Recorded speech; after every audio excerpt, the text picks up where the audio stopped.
Welcome back to another masterclass with 7 Ways to Wealth. I'm super excited for our guest speaker. His name is Bryan Dorsey, and he is the founder of Simple Life Fix, and he is going to help you with your business funding. How do you create your business credit and build your business funding fast? So we're about to learn a lot of information. I'm super excited about this class.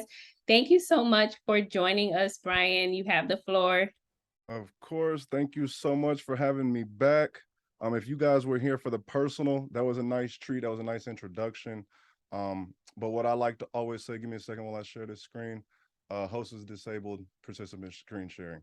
As I always like to say, personal credit is a nice introduction. It's a nice foot in the door. But once you graduate to business credit and business funding, you are much, much happier. Let me tell you that. So I'm excited to hear all of your stories. And Donnell, I'm hoping that since you just started a credit channel, I'm hoping that we can provide some. I love credit, so I'm hoping that we can give you some topics and some insight to talk about. Can you guys see my screen?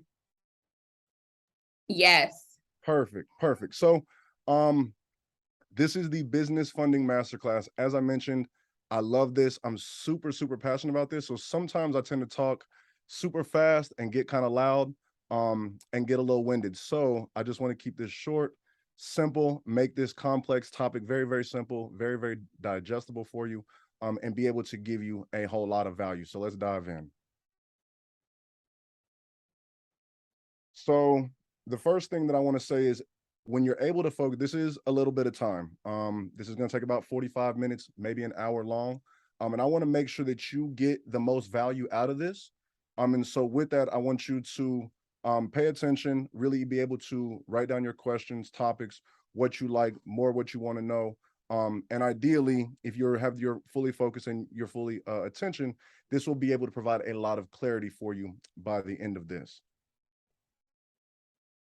Um, so to begin with, why is this even valuable? Why would you even dedicate your time to come and sit down and learn this, right?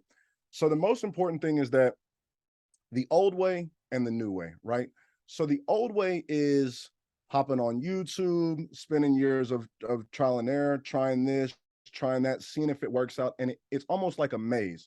And you start out one way, you figure out a door, you get going for a minute, you get to another way, it's blocked, you got to turn around and go back, right? You spend a whole lot of time, you spend a whole lot of energy, and you spend a whole lot of money trying to figure out ways to build your business, to establish your business so that you can leverage and be able to create the freedom that you deserve, right? The problem is that a lot of people are starting their business and they have goals to earn a lot of income, right? Great. But the problem is that they're leveraging or they're using their cash flow and they're spending their hard-earned money and time to try to save for what you need for your business, correct? And also when I come into the business world, so the personal world, as I mentioned, is very simple.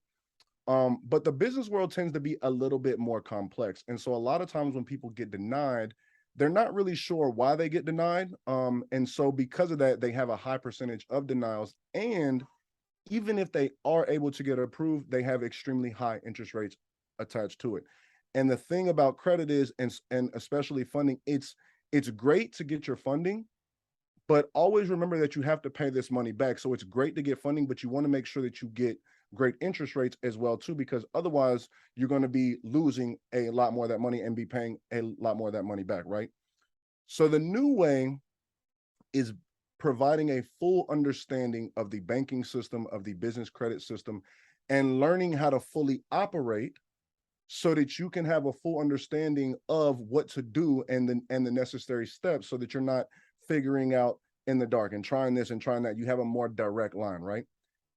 The ultimate goal is that it's great that your business earns money, but I'm huge on leverage. So I love the banks and I love other people's money. And I would like to keep my hard-earned money more at home, right? With me, because I would rather take and leverage credit at great interest rates and be able to take a large sum of money and be able to pay a little bit back over time than risking all of my hard earned capital up front, right? Because then I'm only limited as far as my personal funds take me rather than being able to leverage other people's money in the bank and combine it with mine, right? The other biggest thing too is that a lot of people, they're afraid of banks or they don't understand banks. And what you want to do is you want to be able to structure yourself and position yourself to be able to combine with these banks and partner with these banks so that these banks become your best friend, and so that you understand how to play the game so that you can actually use other people's money to fund your business, right? Which leads me to my next topic. Why should you even be listening to me?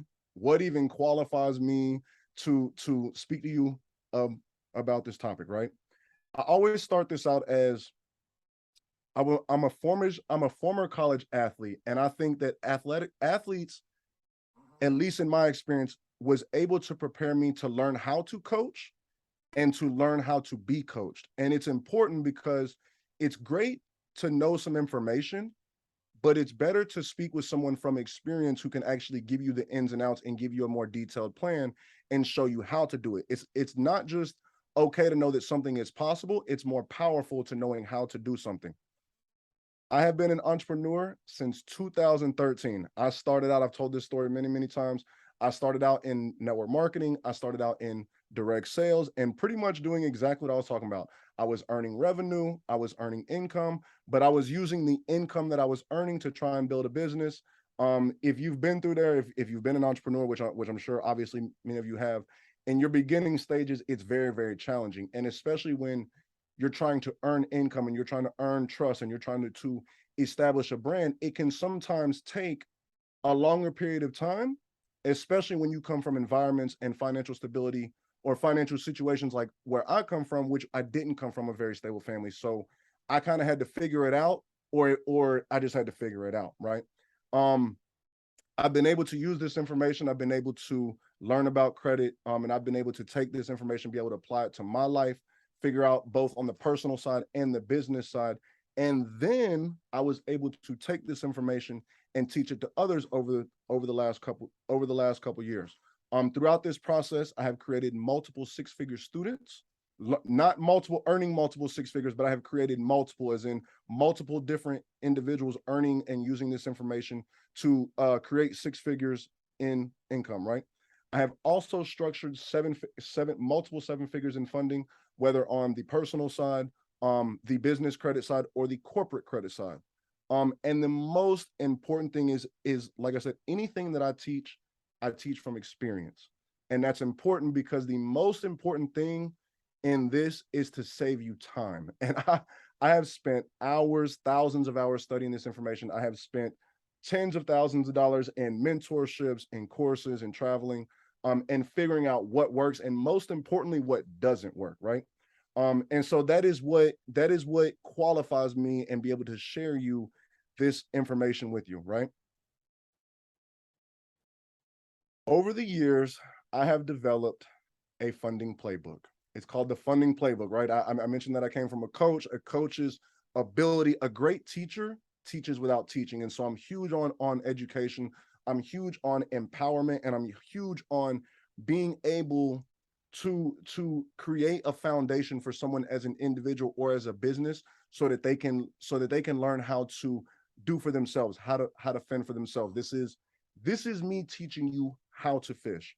And this is me teaching you this through methods that, again, I have used for myself, I have used for other entrepreneurs, I have used for other consumers. And we have been able, again, to educate on how to properly leverage OPM, other people's money, and how to properly leverage credit so that we can constantly build those relationships. And the whole goal of what we are doing here, again, is to put the power of finances back into the people's hands. It's not fishing for you. It's literally giving you all the tools, resources, and processes so that you can duplicate this process for you. And most importantly, you can use this information to provide others and provide a lot of service to others and a lot of value. As always, I must say this is my disclaimer. This content is for educational purposes only. All past performances do not guarantee future results. This is an ever-changing industry. Every day, banks update their guidelines. Every day, banks have new promotions. and all kinds of things. Laws change throughout the industry. So many things happen. And so I always want to say that it's imperative that you get started on this, but when you get started on it, it's imperative that you keep up with it because it is an ever-changing, industry. With that being said, now we're going to start getting into it. And this is what I like to start out with because, again, we are talking about a business and we are talking about what it takes to transition to where you are today, whatever the case that may be, into getting into the ultimate place, which is, in my opinion, to be a real business owner, and then ultimately to become an investor. So most people, if you've read Rich Dad Poor Dad by Robert Kiyosaki, if you haven't, I highly recommend it. But if you have, he speaks a lot about this cash flow quadrant, and it made a whole lot of sense to me, right? So majority of people, I can't speak for everyone. I don't know each one of your individual situations. So I'm going to generalize a little bit. And I don't know who will see this presentation live, who will see this presentation in the future. And so I don't want to make any assumptions, right? I want to make this as simple as possible. So most people start off on the E side, which is an employee. In the employee, most people perceive that as the safest form of income, right? They go work for somewhere, they work X amount of hours, they get X amount of pay, or they understand their job and their commitments and they get paid as a salary, right? That's fine. Most people stay at an employee for the benefits. That is perfectly fine. There's nothing wrong with starting as an employee. Most of us did. Again, I did not come from a financially stable background, so I most definitely started out as an employee on this journey. Nothing wrong with staying there. Nothing wrong with starting there, but I want to highly encourage you that there are other opportunities out there so that you can use that as a stepping stone to become to the next step to where you want to go to. The next step past that is self-employed. And in my experience growing as a business owner, establishing a business, majority, again, in my experience, personal experience, and me being able to work with people, a lot of people think that they own a business, but they're actually really self-employed. And I want to say the huge difference between a self-employed person and a business owner is that in a self-employed, you're pretty much doing everything yourself. Your business, your production is fully centralized around you and how much you can contribute, and how much time you can put in. It's almost just like an employee. You put X amount of hours, you get X amount of pay, except instead of your pay being a standard pay, it's more of an active pay. It's whatever you produce is what you earn, right? A business owner, the huge difference between a business owner and a self-employed person is that a business owner owns a system. Their business is system based rather than them being centralized based. And it's important, and I talk about going back into a coach, it's important that when you're in your business and when you're establishing your business, that you start out as an employee. Most people want to go from start a business, go straight to CEO. It's important that in your business, you start out as an employee. And it's important because your business is built on strong foundations. We're going to talk a lot about this as we go on. But when you start your business, you want to make sure that you start with the end in mind. So most of us, if your goal is to start a business, you want to own systems. If you own systems, you own a business, you want people to be able to come in. If you want people to be able to come in your business, you have to have what are called SOPs, which are standard operating procedures, which is pretty much what you would do exactly, put out in text form, video form, or some form of training, so that when a new individual comes into your organization, they can plug into your training, they can access, and they can understand what your mission is, what your goal is, and how you operate business on a day-to-day basis. The last portion, which is the ultimate goal, at least for me and the majority of people I talk to, is getting to an investor, getting to a point where your money works completely for you. You have a system, you have a job, your business and your employees provide value to a certain audience, to a community. You are then able to get your time back, and you're also able to earn revenue. But when you get to an investor, now you take the money that you've earned, and now you are able to invest that, like I mentioned, stock markets, more marketing, et cetera, into different businesses. So now that you can become an investor and earn true passive income. And it's important that you understand this because, again, as everything that I teach is to ultimately get to wealth and freedom. Everything that I teach is not money based. We do not pursue money. I do not teach my clients, I do not teach other business owners to pursue money or income. I teach them to pursue to provide a lot of value. And in return, by providing a lot of value to a certain audience or to a certain community, you will earn your freedom, which you will begin to earn wealth, which is measured in time, right? Which is the ultimate goal that this talks about right here, is getting back your time, figuring out what it takes to get back your time so that you can travel, you can spend time with your family, you can do what you are most passionate about. What this is not, again, is we want our time back. We want our time, and we want to be able to have the freedom to enjoy the blessing of being alive and being able to experience the full maximum potential of what we are available to do. And that is why it's important that we understand where we are in the cash flow quadrant and what it takes to get to the next level. Mindset. Mindset is super, super important, because the way that your mindset is and the way that you operate as an employee is not the way that you operate as a self-employed business owner or as a self-employed individual. The way that you operate your organization or your business as a self-employed is going to be completely different than the way that you operate whenever you transition to a business. And finally, once you get out of that business section, the way that you operate as an investor is going to be super different than the way that you operate as a business owner, which is important that you go step by step. So now we're going to get started into what are ways. All of this sounds great. It sounds phenomenal. It's a great vision, but what exactly can I use to get to that next level, right? Which brings us to exactly what this presentation is about, which is most importantly, what is business credit? So business credit is the ability for a company to secure financing leveraging their EIN.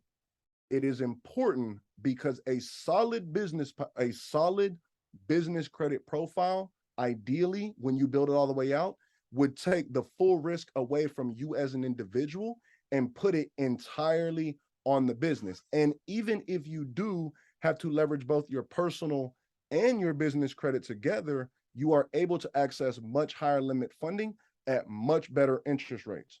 And I get this question all the time, is that, do I need to build personal? Do I need to build business? Ideally, what I tell people to do is build them both at the same time. If you're in a personal credit phase, there's nothing wrong with that. Start there. If you haven't started business credit yet, this is going to make it super, super simple for you to get started. And if you have started business credit, hopefully this is going to teach you some things and be able to really help you maximize where you're going to go, right? And I'm going to be showing you guys how to build out business credit, things of that along this nature as we go through this.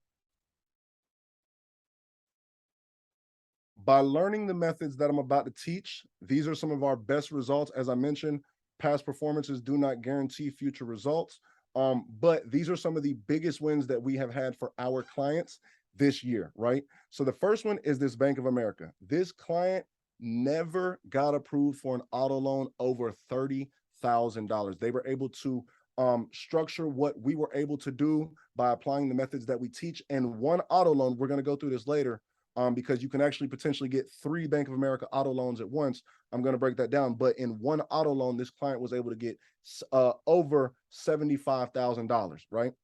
The next one, which is one of my favorite products, especially when it comes to business credit and business funding, which we are most definitely going to talk about at a later period of time, is a line of credit, right?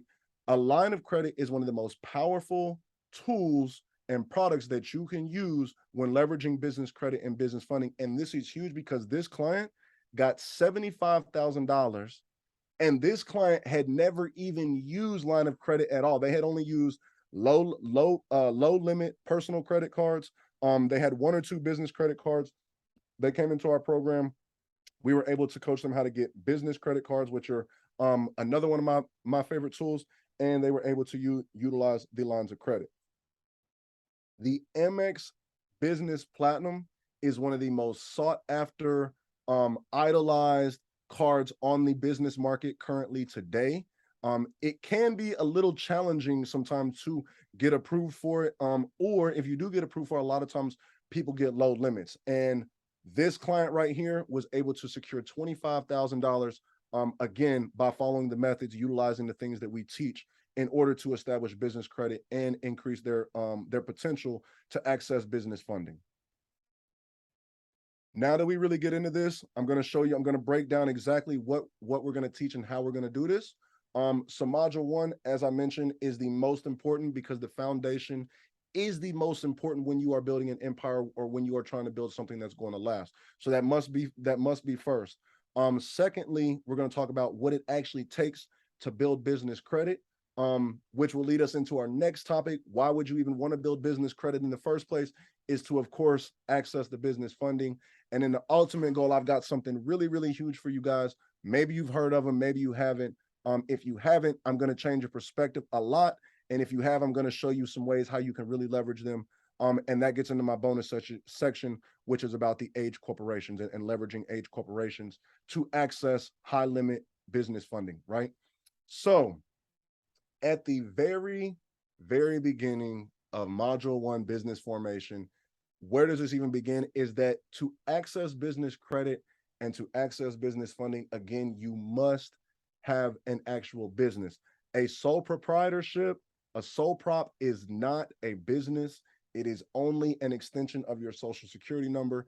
If you are going to put yourself in position to access business credit and business funding, you must have a legal entity that's either an LLC or a corporation. It is possible also, as a side note, for nonprofits to build business, to build business credit. And you guys are going to talk about trust and things like that tomorrow. There is opportunities and ways that you can actually build business credit under the trust as well too, right? And a lot of times, because I speak to a lot of small business owners and startup entrepreneurs, a lot of times this is huge, is that I find a lot of people who maybe they're trying to figure out business now, but maybe a couple years ago you opened a business, right? You might have had an idea and you're like, wow, okay, I'm going to do this. Maybe at the time you didn't have all of the resources, maybe you didn't have the proper network, knowledge, information, whatever the case may be, and maybe you just happen to let it go, right? Maybe you just didn't pay your annual fees, whatever the case may be. This is huge because although you might have kind of just thrown it under the table and kind of forgot about it, I'm going to break down some things here that if you do have that, you are sitting on a gold mine, an absolute gold mine, if you apply the things that I'm going to be able to teach you today, right? And then just some very, very important business credit things. Cash, people say cash is king. That is fine. I personally think that cash is queen and credit or you know what I'm saying, and that credit is obviously to me better than cash. And what I want people to understand is that when you are looking at Amazon and you're looking at Walmart and you're looking at all of these things, they're not using their cash. They are leveraging business credit. Walmart fills 80% of its inventory using business credit. And this is important because, as I mentioned about, maybe you previously had a business, your business may have not maximized, or maybe you closed it years previously just because you didn't understand access to capital. The majority of business today fail because they do to lack of access to capital or understanding how to put themselves in position to go get the funding that they need, right? So let's start with the basics, right? You got a business, let's set it up. So the first thing that you have to do, of course, is come up with a business name. Now, you can name your business whatever you want it to be. I'm going to get into some things here later that talk about high risk industries and restricted industries. So I personally like to use very generic names. So as this company is called Simple Life Fix, I have multiple other companies that are very generic names to make sure that they're not high risk names, or to make sure that people do not make an assumption about what I'm doing. And then also it's important that when you come up with your business name, you want to first check your Secretary of State to make sure that at least at the bare minimal, no one has your business name already taken in your Secretary of State, right? The next thing is you have to get a business address. Again, I am going to break down this later about what you are able to use. But it is important to me and for my clients that you separate your business and your home address. You want to create the imagery that you are a fully operating business, and COVID has made it a little nicer. Again, I'm going to get into this later. COVID has made it a little bit more lenient to use a home address, but there are much better alternate addresses that you can use to be more official as a business, and which will separate you from your home. The next thing, you must have a business phone number. You need, if you're going to be serious about operating as a business, you need to get out of your personal phone. You need to separate your contacts. You need to make your line of communication much easier. So you do need a professional business phone number. You will also need, because I see a lot of businesses all the time, work from home at gmail.com, or they're using their personal email, bobjones@yahoo.com, right? That's okay, I understand, but you want to obtain a domain because you want an official place to separate yourself to send traffic. Also, the most important part of that domain is that when you have your domain, you want your email, instead of giving them bobjones@gmail.com or call me for work at Yahoo, you can give them your business, you can give them a contact or an info at yourdomain.com. So you'll look much more presentable to businesses as well. The next step is obviously you would actually begin to start that business, bring that business to life. In order to do that, you would have to go to your Secretary of State and open up a legal entity. You can do this yourself. That is fine, or you can use a third party. I'll leave that up to you. I will talk about some pros and cons of each. I know how to do it myself, but I personally use a lot of third parties. And again, we will get into this later on. You will need a registered agent. Ideally, your registered agent needs to be different from you. You need to have a point of contact in your business that is separate from you. You do not need to be the point of contact for everything in your business. You need to have a layer for someone else to contact. That way you look more official, and then that person or that organization would then communicate with you, right? Operating agreements, super important. We are going to break down that as well too. And that is just breaking down how your business works, what the funds are used for, and outlined in your operating agreement and your bylaws. You will have to obtain an EIN number. You will not have a legal active business unless you have an EIN number. The EIN number stands for Entity Identification Number. The EIN number is a 9-digit number, similar to your social security number, except it's for businesses and not you as an individual. You will need the Dun & Bradstreet, and you will especially need the Dun & Bradstreet if you are going to look into government contracting and government bids, things of that nature at some point down the road. As mentioned, you will need a website at the bare minimal. Most of us understand that social media is a great tool today, but it also creates another level of seriousness. Whenever banks come to you, they want to see that you are in business today, that you are doing things actionably today to help bring revenue and help bring income to your business. Not necessarily what you did 3 months ago, 6 months ago, a year ago, whatever, right? Highly important and highly suggested was that you trademark any of your business names, any of your slogans, any of your logos. I will give you guys resources and things to do that. And number 8, not imperative, but it can definitely help in, first of all, tracking your milestones, where you are on building your business journey. And then secondly, it can really help in funding. It's not necessarily, but it can help provide higher limits of funding and make you be more presentable to the bank when you actually go do that, right? The next thing, let's really break down entity formation, because I want you guys to really understand this. So the entity formation, again, a sole prop is just an extension of your social security number. You and the business are one. If there's any liabilities, any taxes, anything of that nature, you and your business are treated together if you are a sole prop. If you are a sole prop, the whole goal is to divorce yourself financially and separate yourself financially as an individual and a business, right? You want to look, again, the whole goal is to look as trustworthy, professional, and mitigate as much risk from the bank as possible, by solely just following these basic guidelines to make sure that you look good, you look professional, and that you look legit, and that you don't look just like somebody who's creating a hobby, trying to just get some money from the bank, and who knows what you're going to do with it, right? Because these these banks want to give you money. They want to give you large amounts of money, especially in the business world. But if you don't look legit and you look just like a hobby, they're going to be a little bit more timid, right? And it is important to notice, anytime I teach my clients, you ideally want to be the sole member on a business. So a lot of us, whenever we first get started, at least in my experience, me and a friend of mine, we both went in on a business. I was 50-50, he was 50-50. That's fine. That was a very beginner's mistake.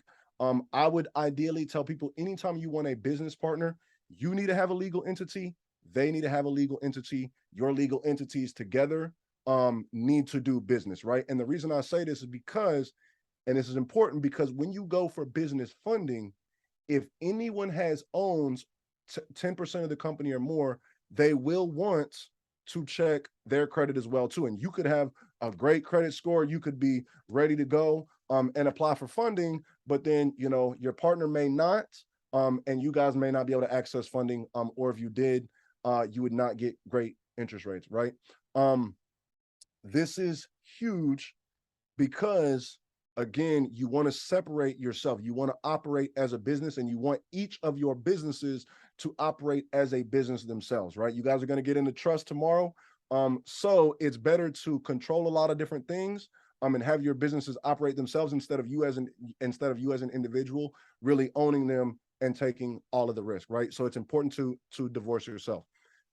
These are some of the entity formations. As I mentioned, LLC, limited liability company. That is the most common business structure that people do structure, especially when starting out. The LLPs, super popular with attorneys, things of that nature. Limited liability partnerships, those are fine too. C corporations, when you do get a C corporation, you will access the most funding and have the most leverage that you ever imagined possible, right?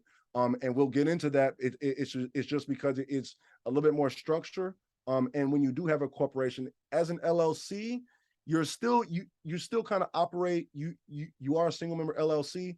But as an LLC, it's kind of the perception that you alone, even though you're a business, you're still making the decisions. As a corporation, it separates more because now it's, again, not centralized on you, but it's more built on a corporation. So a C corporation is the ultimate goal that you really want to get to, and which you will access the highest limits of funding.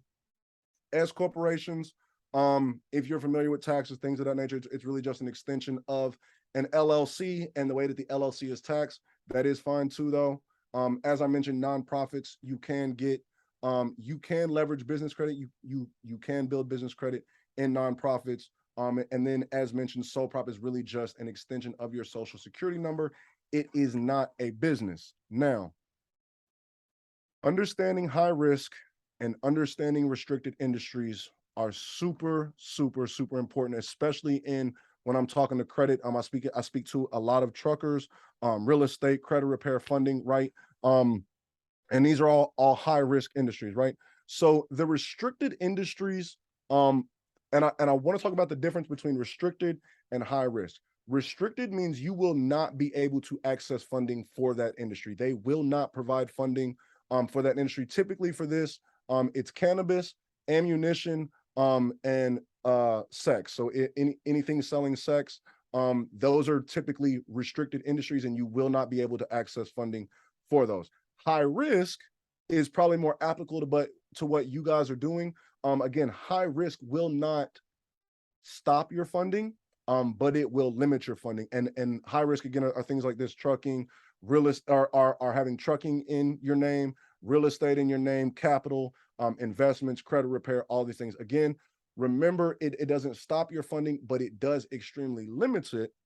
What I always suggest, if it's in a high risk name or if it's in a high risk industry, a business, you can update everything on your business. You can update the name of your business. You can update your business phone number. You can update your business email. You can update anything about your business. And what I always tell people to do is, if you're currently in a high risk name, just change your name. Just change your name to take trucking out of it, take real estate, capital investments, credit repair, whatever, take that out of it, be something super, super generic.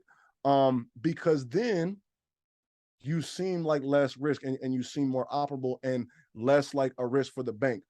We like to use enterprise, solutions, management, unlimited, or consulting. And what I always tell people to do personally as well too, my personal favorite is everything. So you have what's called an NAICS code.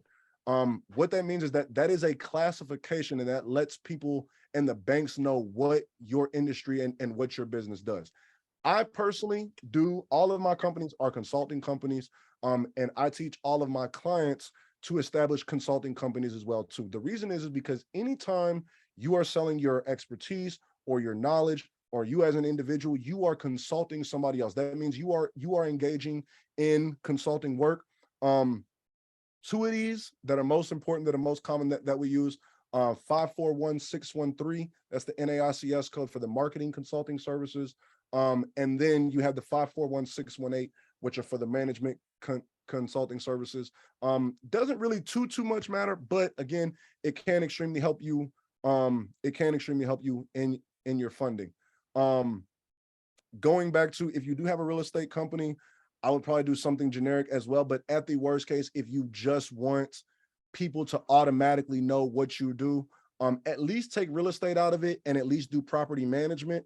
Because if you say you're in real estate, they're assuming that you're a real estate investor, which is a lot more high risk than property management, which is third party working for third party companies, right?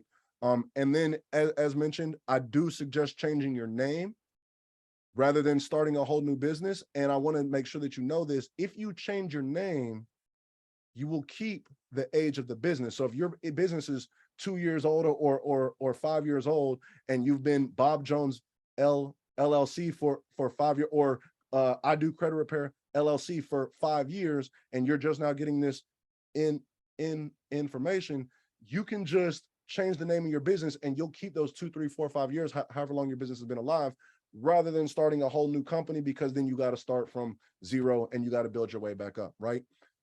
The next thing is you want to have different sites, right? So as I mentioned, Simple Life Fix is a financial consulting company. We specialize in credit repair and we specialize in business funding. So I'm going to show you some examples of my websites, just so that you can get an idea of the website that you would send for clients and then the website that you would actually use for the banks, right? So as I mentioned, I am a funding company. So I'm going to bring this up right here so you guys can see this. Perfect. Can you guys see that site? Confirm? Okay, perfect. Yeah. So this is my funding site. So as I mentioned, we do funding. Funding is a high risk industry. It's not a restricted industry, but it is a high risk industry. So this is the website that my actual clients would get whenever I'm operating, right? In my actual day-to-day business. So you guys can see this. Pretty much has the same exact thing that I was talking about, has some of our success stories, things of that nature, FAQs, right? So that's what my funding clients would see. Now I'm going to show you our credit repair site, and then I'll show you what the banks would see. So here's our credit repair site. You can see this as well. Again, this is a site that the banks would never utilize, but this is something that would be sent to my clients so that they can see exactly what we do and understand how we operate. Pretty much the same outline, has some results, things of that nature, why we would use us, breakdown, and understanding what we do. Now, all of that to say this is what the banks see. So when I go for funding, and when I go to talk about banks, and when I go to build relationships, I don't tell them I'm doing funding. I don't tell them I'm doing credit repair. I just tell them I am a consulting firm. I help businesses establish brands, systemize businesses, and help them produce increased productivity. Nothing about this is high risk at all. There's no funding, there's no credit repairs, talking about SOPs, systems, proper branding, messaging, marketing. This is what the banks actually see. And I want you to, and I want to make this imperative, is that your website doesn't have to be an extravagant, crazy, complicated website. This can be just a one-page simple website, but it will help you again access a lot more funding by being able to utilize that. So that's why I wanted you to see the difference in the website that the clients actually use for services and the site that the bank would see whenever I go apply for funding. Oh, hang on. Having slight technical difficulties. Give me 1 second. Apologies for that. Technology, you love it when it works. Perfect. So here we are, right back at it. So as I mentioned, I wanted to give you guys some resources, being able to start your business, right? And the reason, and this is where, and again, you do have options where you can do it yourself, or you can third party. The reason that I say do it yourself or do it done for you, is because when I teach my clients, I'm teaching my clients to, I teach my clients to open up a business every 6 months. We will get into that later on. But it's important to bring that up because if you're opening a business every 6 months, if you're not an organized person, which in my experience, a lot of clients that I've worked with, they lack organization skills. And so the reason I say this is because it can get a little hectic when you've got 3, 4, 5 businesses and you got to remember annual reports, and all of the tax filings, things of that nature. So it's easier if you have a service for you like LegalZoom, a super popular service, because they will send you emails, they will follow up with you, and they will make sure that you get everything filed and everything submitted on time so that you're always in compliance. I think it's important to understand how you do it yourself. But again, I'm a huge person on time. I don't want to be spending all day organizing Excel sheets, business and things like that. I would rather pay a third-party service, have them organize it, have them send me notifications, and then I'll be able to move based off of that. A lot less time, a lot less strain on my part. And I like to, and again, everything that I teach is to pursue freedom, right? If you do, however, want to do it yourself, these are the very basic steps, super simple. You obviously, again, you must go to the Secretary of State in your state. So if you're in Florida, you would just Google Florida Secretary of State or SunBiz. If you're in Georgia, Texas, wherever the case may be, you would Google your state, you would Google your Secretary of State. It'll bring up all the forms. You can download your documents forms, fill it out. You submit your payment.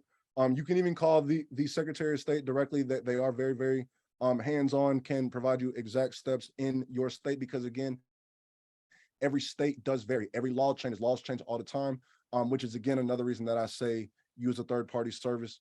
And then, but once you establish it, again, you must get your EIN. And the EIN is free. If you start your business yourself, understand the EIN is free on irs.gov. There are people trying to out here charge you $100, $400, $500 plus to go set up an EIN. I've seen it for a long time. You do not have to pay for it. It is free. All you have to do is go to the irs.gov, download the form SS4, and you'll print that out, fill it, submit that, and you'll typically have your EIN in about a week or two. It's important to know that you only get one SS4 form. That is your EIN verification document. You only get one of those. Do not lose it. You will not get another one, right? And then just as a side thing, I talked about patents, trademarks, things of that nature.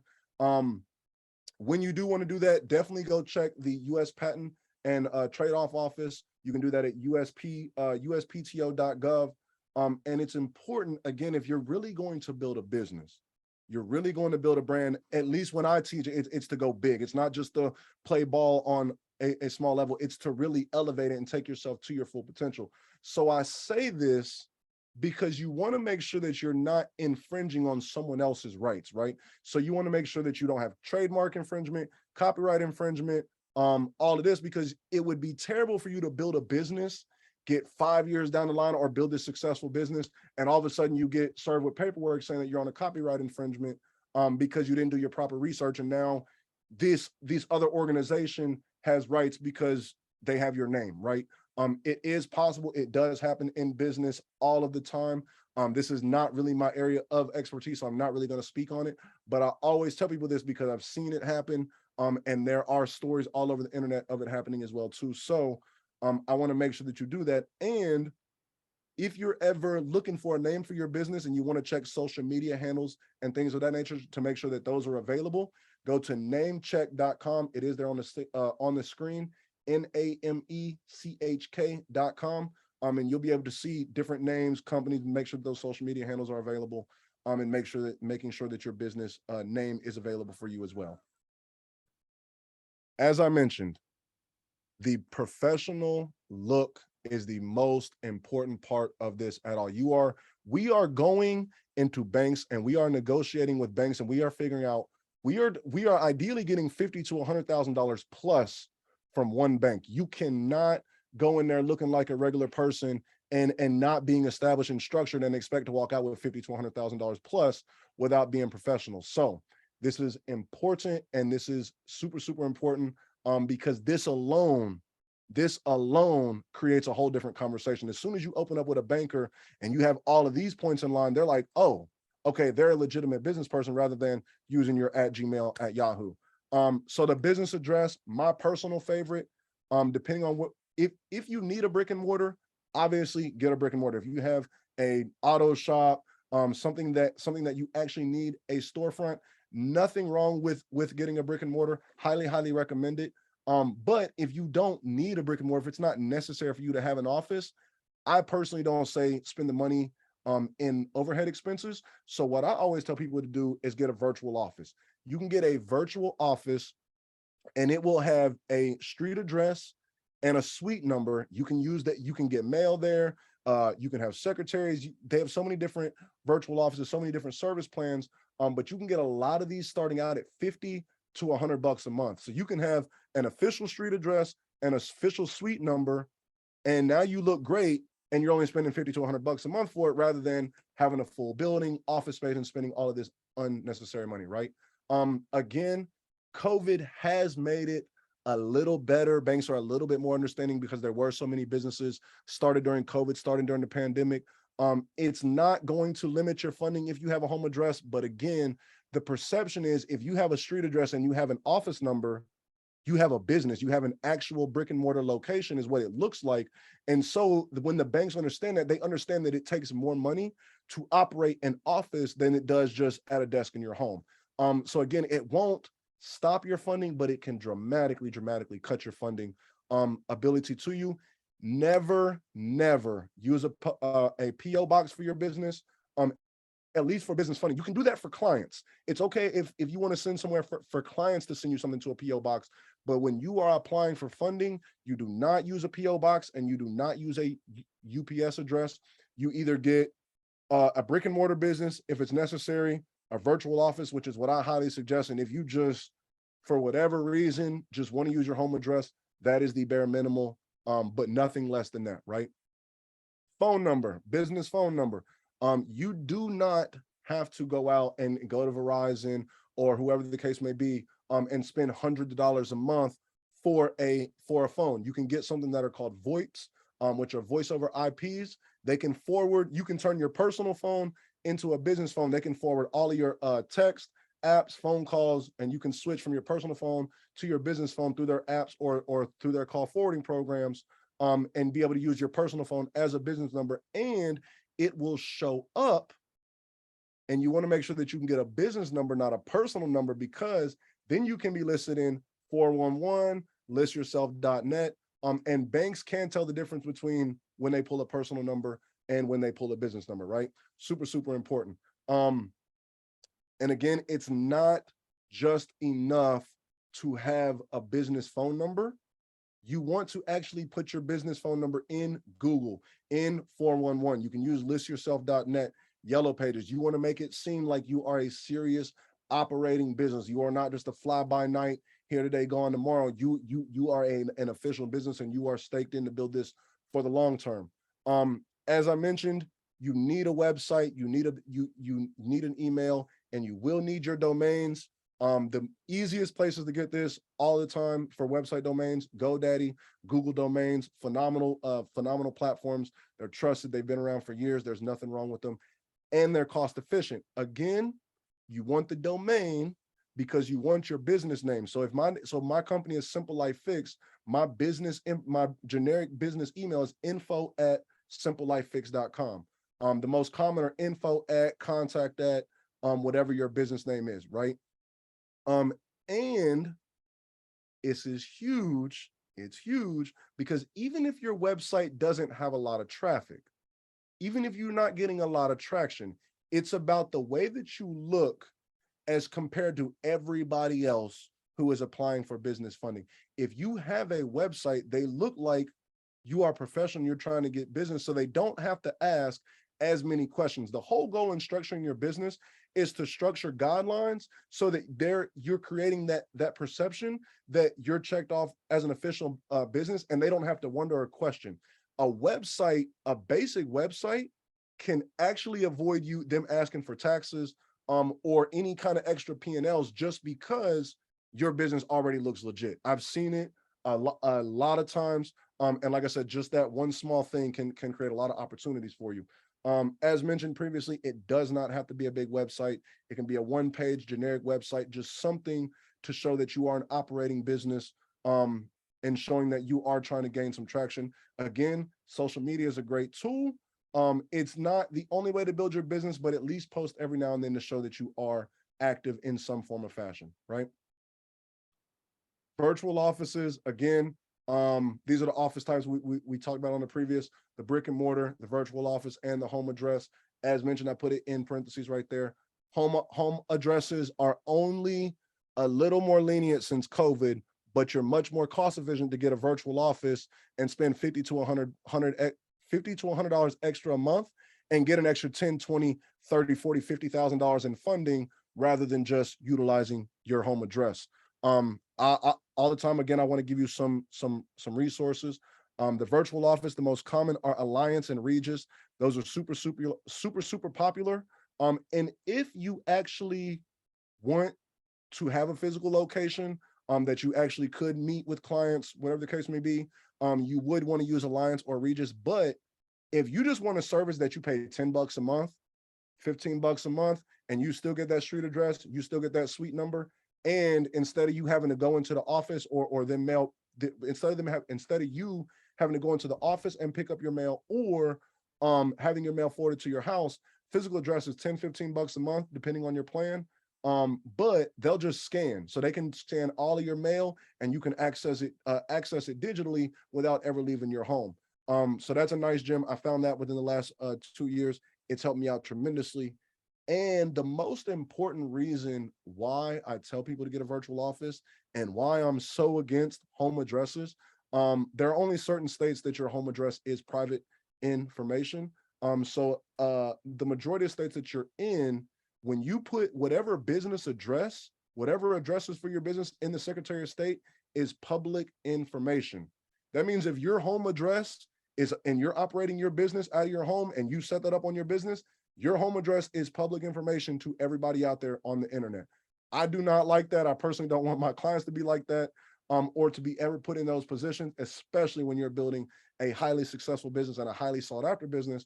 So most important to use one for privacy. Again, especially if you're a home-based business, you have one location for all of your business documents. You don't really have to deal with too much stress too much. And if you're a home address and you move, then guess what? You have to update your address with the Secretary of State and the IRS. And I'm going to let you know right now, it's okay to update with the IRS. It's necessary, but it is not the most time efficient. It can take a few months. So you don't want your business delayed while waiting for the IRS to update something when they typically have 60-day turnaround times, right? You don't want to be 2 months behind and don't let you do anything wrong because the IRS is going to call you.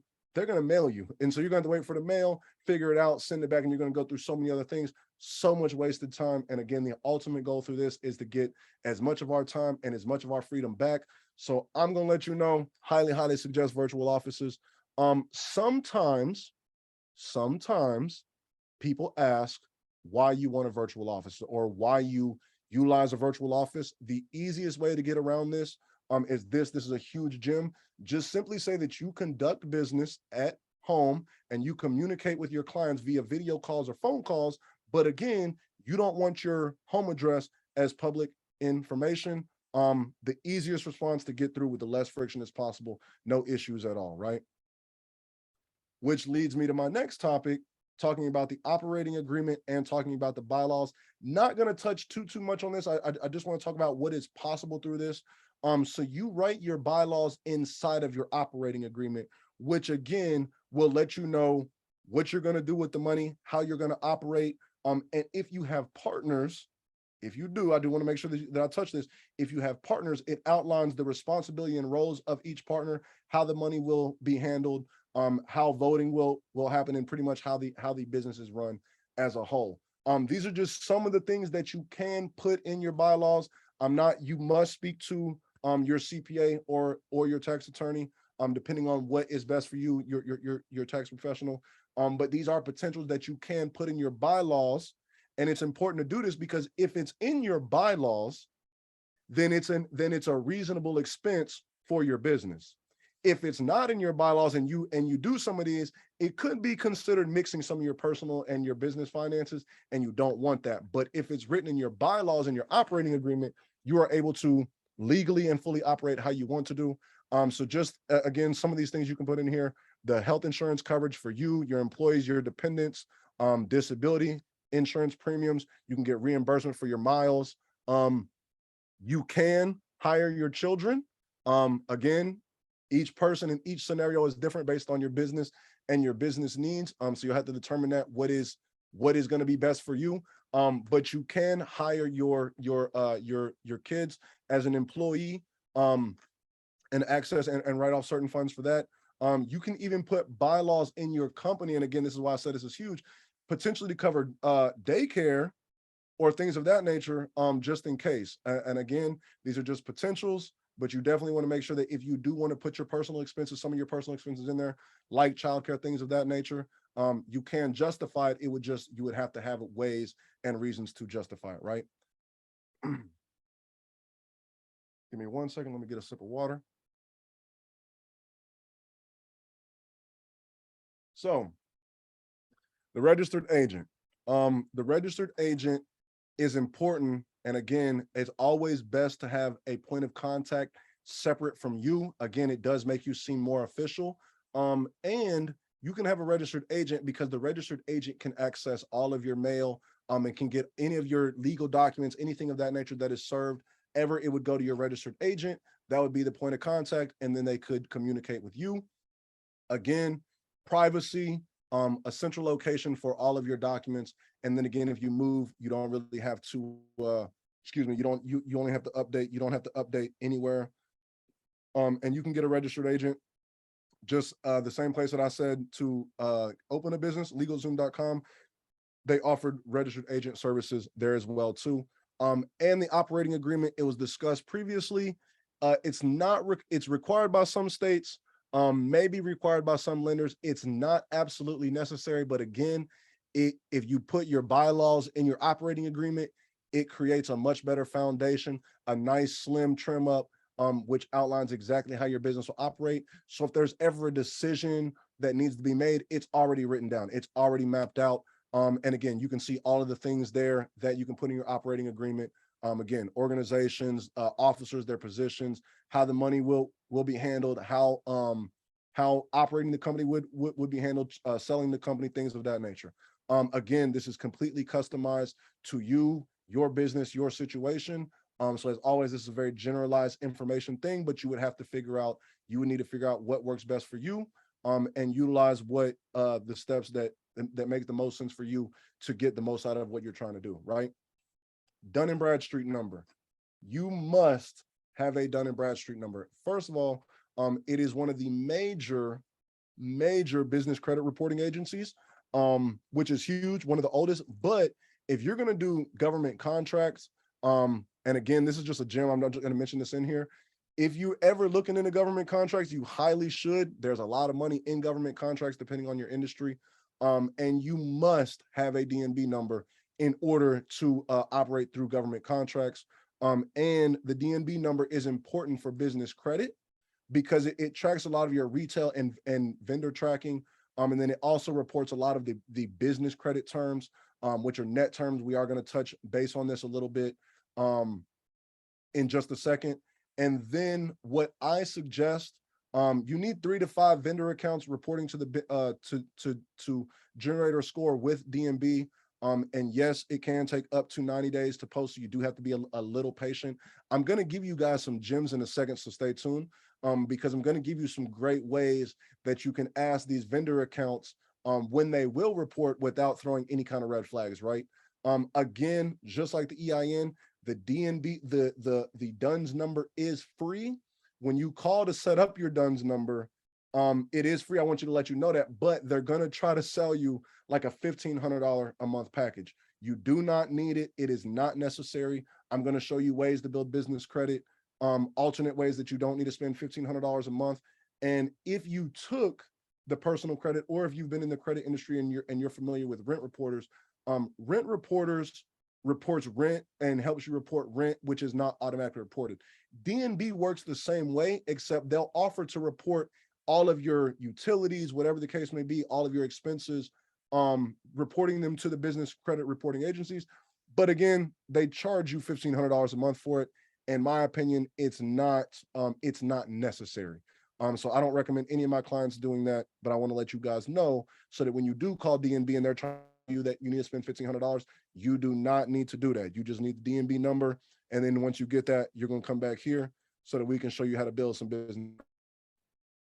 One of the last things we're going to touch on, business plan. Again, not fully necessary, but it will ultimately help you make a lot of decisions in your business, and which will also make you look more official to the banks. Generally, again, it maps out your milestones, maps out your goals. There is no correct way to write a business plan. This is actually something that generally evolves over time as your business progresses, as you continue to elevate. So understand that. And again, it can assist in getting extra funding from the bank, because now you've taken it more from, if you just have business credit or you're using credit to access funding, your credit is great. So they're going to trust you solely based on that. But then again, all they're doing is trusting your credit. They don't really know exactly what you're going to do with the funds. If you have a business plan, now you check the mark for, you've got great credit and you've got a plan for exactly how you're going to utilize the money, right? And then what I always tell people to put in their business plan is a SWOT analysis. You're always going over your strengths, your weaknesses, your opportunities, and your threats. And again, it just outlines exactly what you're going to do and the ways you're going to operate, the strengths of your businesses, the weaks of your businesses, and what you're going to do when certain situations do arise. It helps you make a clearer decision and a faster decision when it comes to making necessary decisions. Opening a business bank.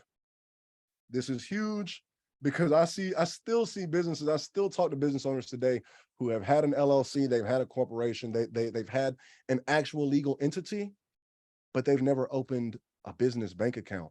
And it is, again, we speak so much about divorcing yourself, separating yourself from your personal and your business finances. You must have a business bank account to separate your personal and business finances, right? Anytime you open a business, your business, and this is at the bottom, but I want to mention this first. Your business, it is on paper to be an actual business, but to lenders, you don't really have, your bank is not an actual business until you have a business bank account dedicated to that business where those funds are going to go, right? So when we open a business bank account, you do not have to open one business account. I repeat that, you do not have to open just one business account. I highly suggest to open multiple accounts. I always tell my clients, well, at least in the beginning, open up one major bank and one credit union. Major banks like Wells Fargo, Bank of America, Chase, things of that nature, and then a local credit union or something of that nature. I think I touched a little bit on this in the masterclass, but banks, when you deal with major banks, you're more of a statistic in the system, rather than when you deal with credit unions, that money has to service a smaller base. So they still have to make money by giving money out, but when you deal with them, you're working in a smaller pond with still access to funds that must be given out to businesses in that area. So credit unions care a lot more about you as an individual and how you're operating. They give you more money and less terms, because if you're Chase, you've got hundreds, thousands of applications. coming every single day, right? You're just a number in somebody's system. If you're in a credit union, it's more of a manual. They have less numbers. So now they don't have as strict qualifications for you to access the money. And again, credit unions, when we get into funding, huge game changer when it comes to getting high limit funding at great interest rates. But I always suggest opening two major banks, 2 credit unions, at the bare minimal, 1 major bank, 1 credit union, and build that relationship. When you do the documentation to take with you, it's not, if you haven't opened a business bank account yet, it's just like open a personal. It's not stressful. It's not a big deal at all. You'll just take your driver's license, 2 forms of ID, so a driver's license and then a debit or credit card, your EIN number just showing that you are an actual business, you are real, and then just your entity paperwork that you opened up through the Secretary of State when you got your business, right? Super simple, but you need the business bank account. Leading on to my next module, which is now we're going to get into, now that we got all the boring things out of the way, right? Now we're going to talk about why you're really here, how we get the bag, and how we can really use this bag to go to the next level. So to understand that, we're going to finally talk about business credit, what it is, and how to actually build business credit, right?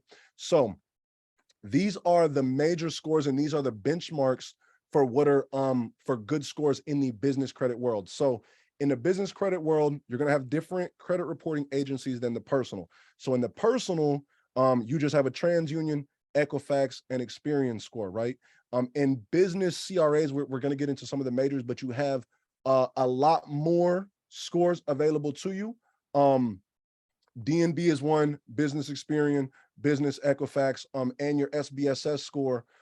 Your PAYDEX score is actually your Dun & Bradstreet score, right?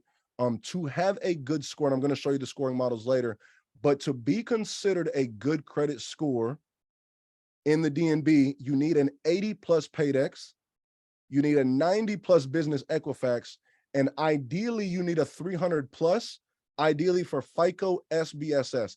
SBSS stands for SAM Business Sam. It is a score that measures, it actually combines your business credit score and your personal credit score together in order for you to get financing.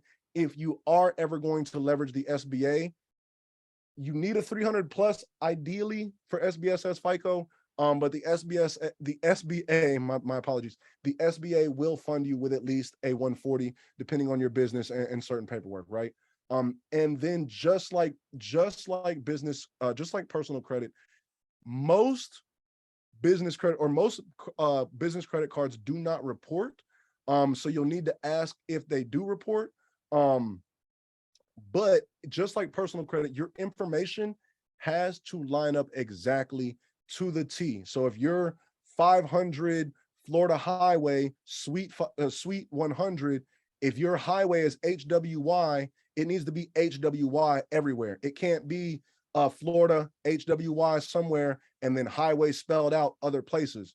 The same thing is suite. If you're going to be Suite 100, you need to choose between either STE or spelling out suite the whole way, because every differentiation of information that you have creates a separate business credit profile for you. So if you're Florida Highway spelled out Suite 500 or Suite 100 and it's exact, and you spell it differently, you have earned those points and you've earned that, but that's going to report separately to those businesses. And the reason this is important is because if you do it from the beginning, you have to understand the number one thing that banks are fighting is fraud. We are dealing with internet, we are dealing with computers, and we are dealing with artificial intelligence. If this information is not lining up, your business you could have actually built that business credit. You could have earned that revenue and you should get that approval. But if your information does not line up exactly, it doesn't matter what you have. The banks are fighting fraud, and that application will be a denial no matter what. And it happens all the time. It happens more than you think. I see it. I've witnessed it all the time. A person should get, 200,000, 100,000 plus 200,000 in funding, and they get denied just because they've got the same business reporting 3 different ways on business credit. It's huge. It's huge because 70%, it's there on the screen, 72% of denials come from inaccurate information. Not you not qualifying for business credit, but just because it doesn't line up, right? So it's huge. This is, again, understanding the most important thing to understand is, if you're getting approved is great, but you need to understand, in order to get approved, you need to understand why to not get denied, right? And so in order to do that, you need to understand the most important thing, which is why banks do get denied. This is what I consider fundability. It's not an actual word. We use it for our clients all of the time. It's fundability. It's equaling lender compliance. It's what you look like to banks to make sure that you can get the most capital possible. So this is what I consider lender compliance. Most banks or most businesses get denied because they don't match lender compliance, which is a lot of those data points that I talked about in the beginning, those checkpoints, the information lining up correctly, business address, business phone number, website, all of that. It puts you light years ahead of everybody else. You need to divorce yourself from your business. You need to show that your business is an actual separate operating entity, not you, right? Again, they did not structure correctly. They didn't know how to properly leverage or structure their finances and assets and income when applying on business applications. You must, again, I'm going to show you how to get set up with all of them, but you need to be set up with all the business credit reporting agencies. It's a must. Again, and your information needs to line up. In order to establish those accounts, you need vendor accounts to establish that credit score and access net terms. I'm going to talk about net terms at a later point. Excuse me. You have no previous history under the business. Again, banks do not want to be the first one to give you 10, 20, 30, 40, $50,000. These banks want to see other accounts. They want to see other banks follow suit. Nobody wants to be the first one on the block to risk it. They want to make sure to see what everybody else is having. So when you structure correctly, you hit these data points. So now, instead of you trying to negotiate it and trying to ask banks to give you money, now they're coming to you and asking you for money because you're structured the correct way. And again, the goal is not just know how to build business credit, not just know how to get funding. It's to know how to get instant approvals.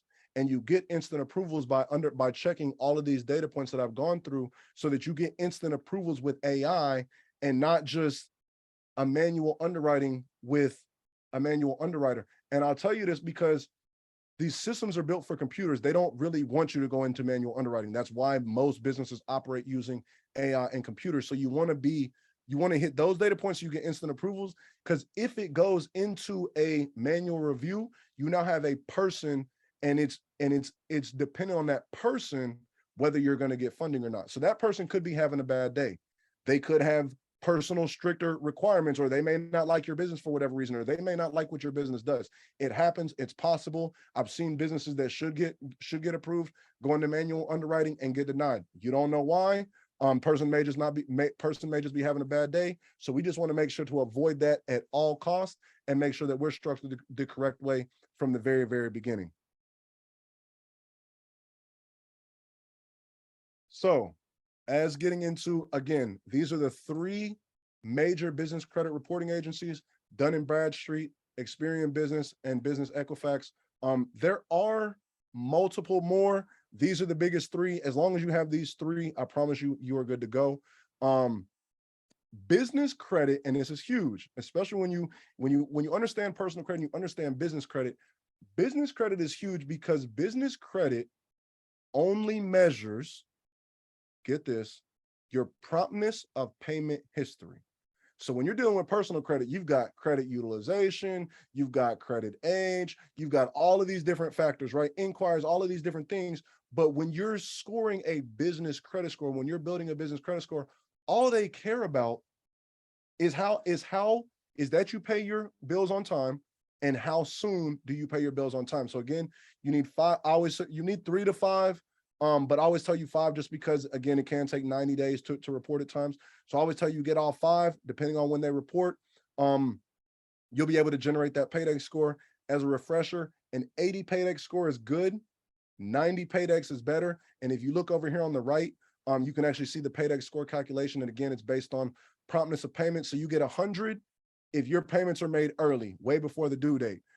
If your payments are made within a week of the due date, you get a 90. If they're made right on time, you get an 80. And you can see pretty much if you go past 14 days, 70, 60, you never want to go late on a business credit, because unlike personal credit, you can't really fix business credit.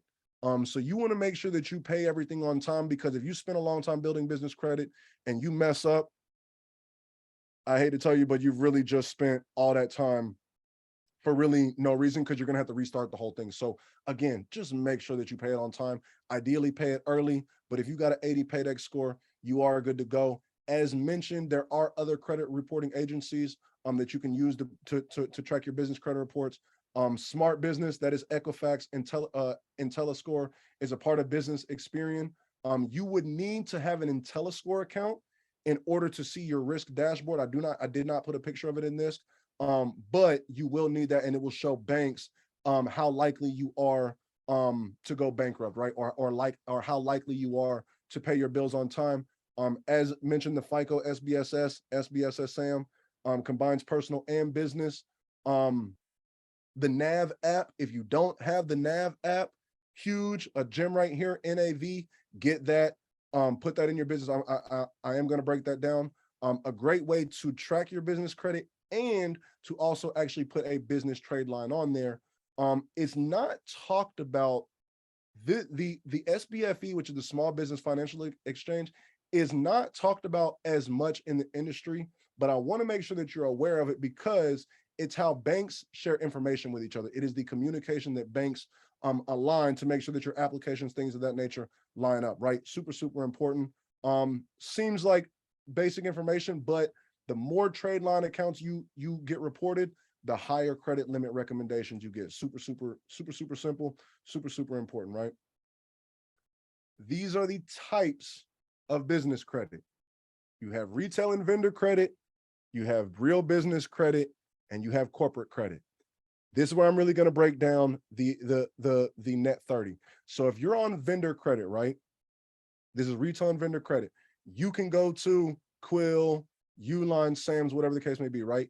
And if they give you net 30 terms, whatever net terms they give you, that means your payment is due within those days. So if it's net 7, it's doing 7 days. If it's net 14, doing 14 days. Net 21, 21 days. Net 30, 30 days. Net 60, 60 days, etc. Right? These are fine. They're great for starters, but they're not really, unless you are actually in that industry, which again, I'm going to break down Quill, Uline, unless you actually really need those products, we're really, most of us aren't really going to use them. You're just using them to establish a business credit score. So you might just be making a purchase from there to get products. You might not actually have a plan to use it, but you just want to use those to generate a score so that you can do that. Advanced vendors, this is vendor credit as well too, but advanced vendors are, let's say I'm a real estate developer, right? And let's say I need some materials. And so my supplier is willing to give me my materials on net 30 terms. That means I can go to him, get my materials, bring them back, develop my land, do what I need to do, and pay him back within 30 days. The difference between advanced vendors and vendor credit is that even though you can get those net 30 terms with that vendor most likely doesn't report that to the business credit reporting agencies. And I see this a lot because, and I bring this up because I meet with clients all the time. They're like, yeah, I've got net 30. I do this, I do that. And they do have net 30 terms, but they have it with advanced vendors who basically do have their own net 30 system, and they don't actually report it to the business credit reporting agencies. So it's huge to do that when you get net 30, especially when you're dealing with advanced vendors. Just ask them if they do report, and if they don't, do some research to try to find out what suppliers in your industry would still do those same benefits and actually report those, because you'll build business credit, right? Vendor credit and retail credit are generally only used for those specific places. Real business credit is you being able to use the business credit and utilize the cash elsewhere, not just at that one particular place, but it is actual cash that you can use to invest in your business, invest in the stocks, marketing, whatever the case may be, whatever you see fit to utilize those funds. So real business credit, credit cards, Again, has a credit limit. You start out with a predetermined credit limit. Amounts are due on a due date. Lines of credit, pretty much the same thing. Has a credit limit. You get much higher limits than the credit card, and you do have the ability to check right with those as well too. Charge cards, great. They're great. Amex has a lot of great charge cards. Their payment, that what a charge card is, a charge card generally has net 30 terms. What that means is that whatever balance you have is due in full in 30 days. So if you have a charge card, you can run up that balance. You can do it. Like a lot of people talk about the black card. The black card is a charge card. You can run up 100,000, whatever the case may be, but it's on net 30 terms. So you have to make sure that you pay that balance back in full within those net 30, or it will be reported to your business credit. And then installment loans, fixed amount, set rate, set payback terms, and then corporate credit. There's a difference between business credit and corporate credit. So business credit, you can establish credit under your business and you can use it to either get corporate credit or business credit.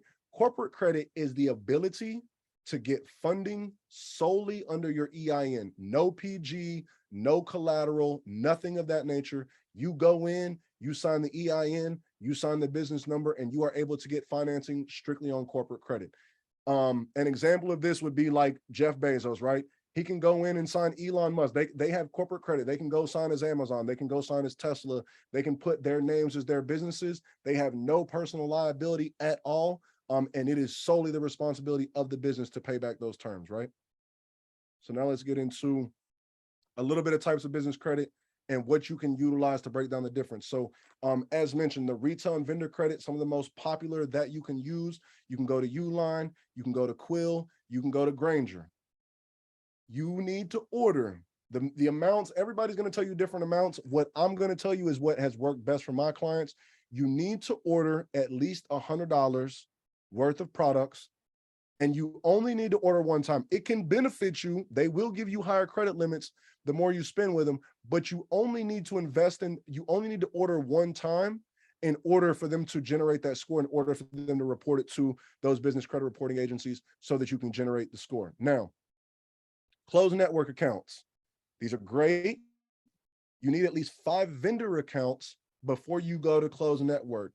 These are closed network, means you get a nice credit limit, but you can only spend the money at that store. Dell is a great example. Home Depot, Amazon, Apple, Neiman Marcus, places like this. Those are closed network places. They will give you business accounts. They will give you business credit, but you can only use that credit there. You cannot use it anywhere else.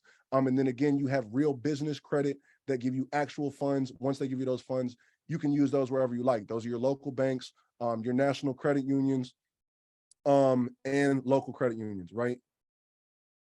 Now, I'm gonna give you some basic things on, again, how to start off building your business credit so we can get started, and then we're gonna get more into the funding. So as I mentioned, Uline, Quill, and Granger, great starter programs.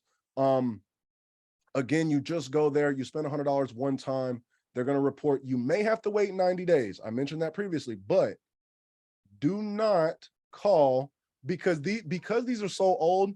These are very general steps and the very basic steps of starting business credit. They've been through this process. They've gone through this a long time. So they understand that most people, and again, most people don't actually need their products.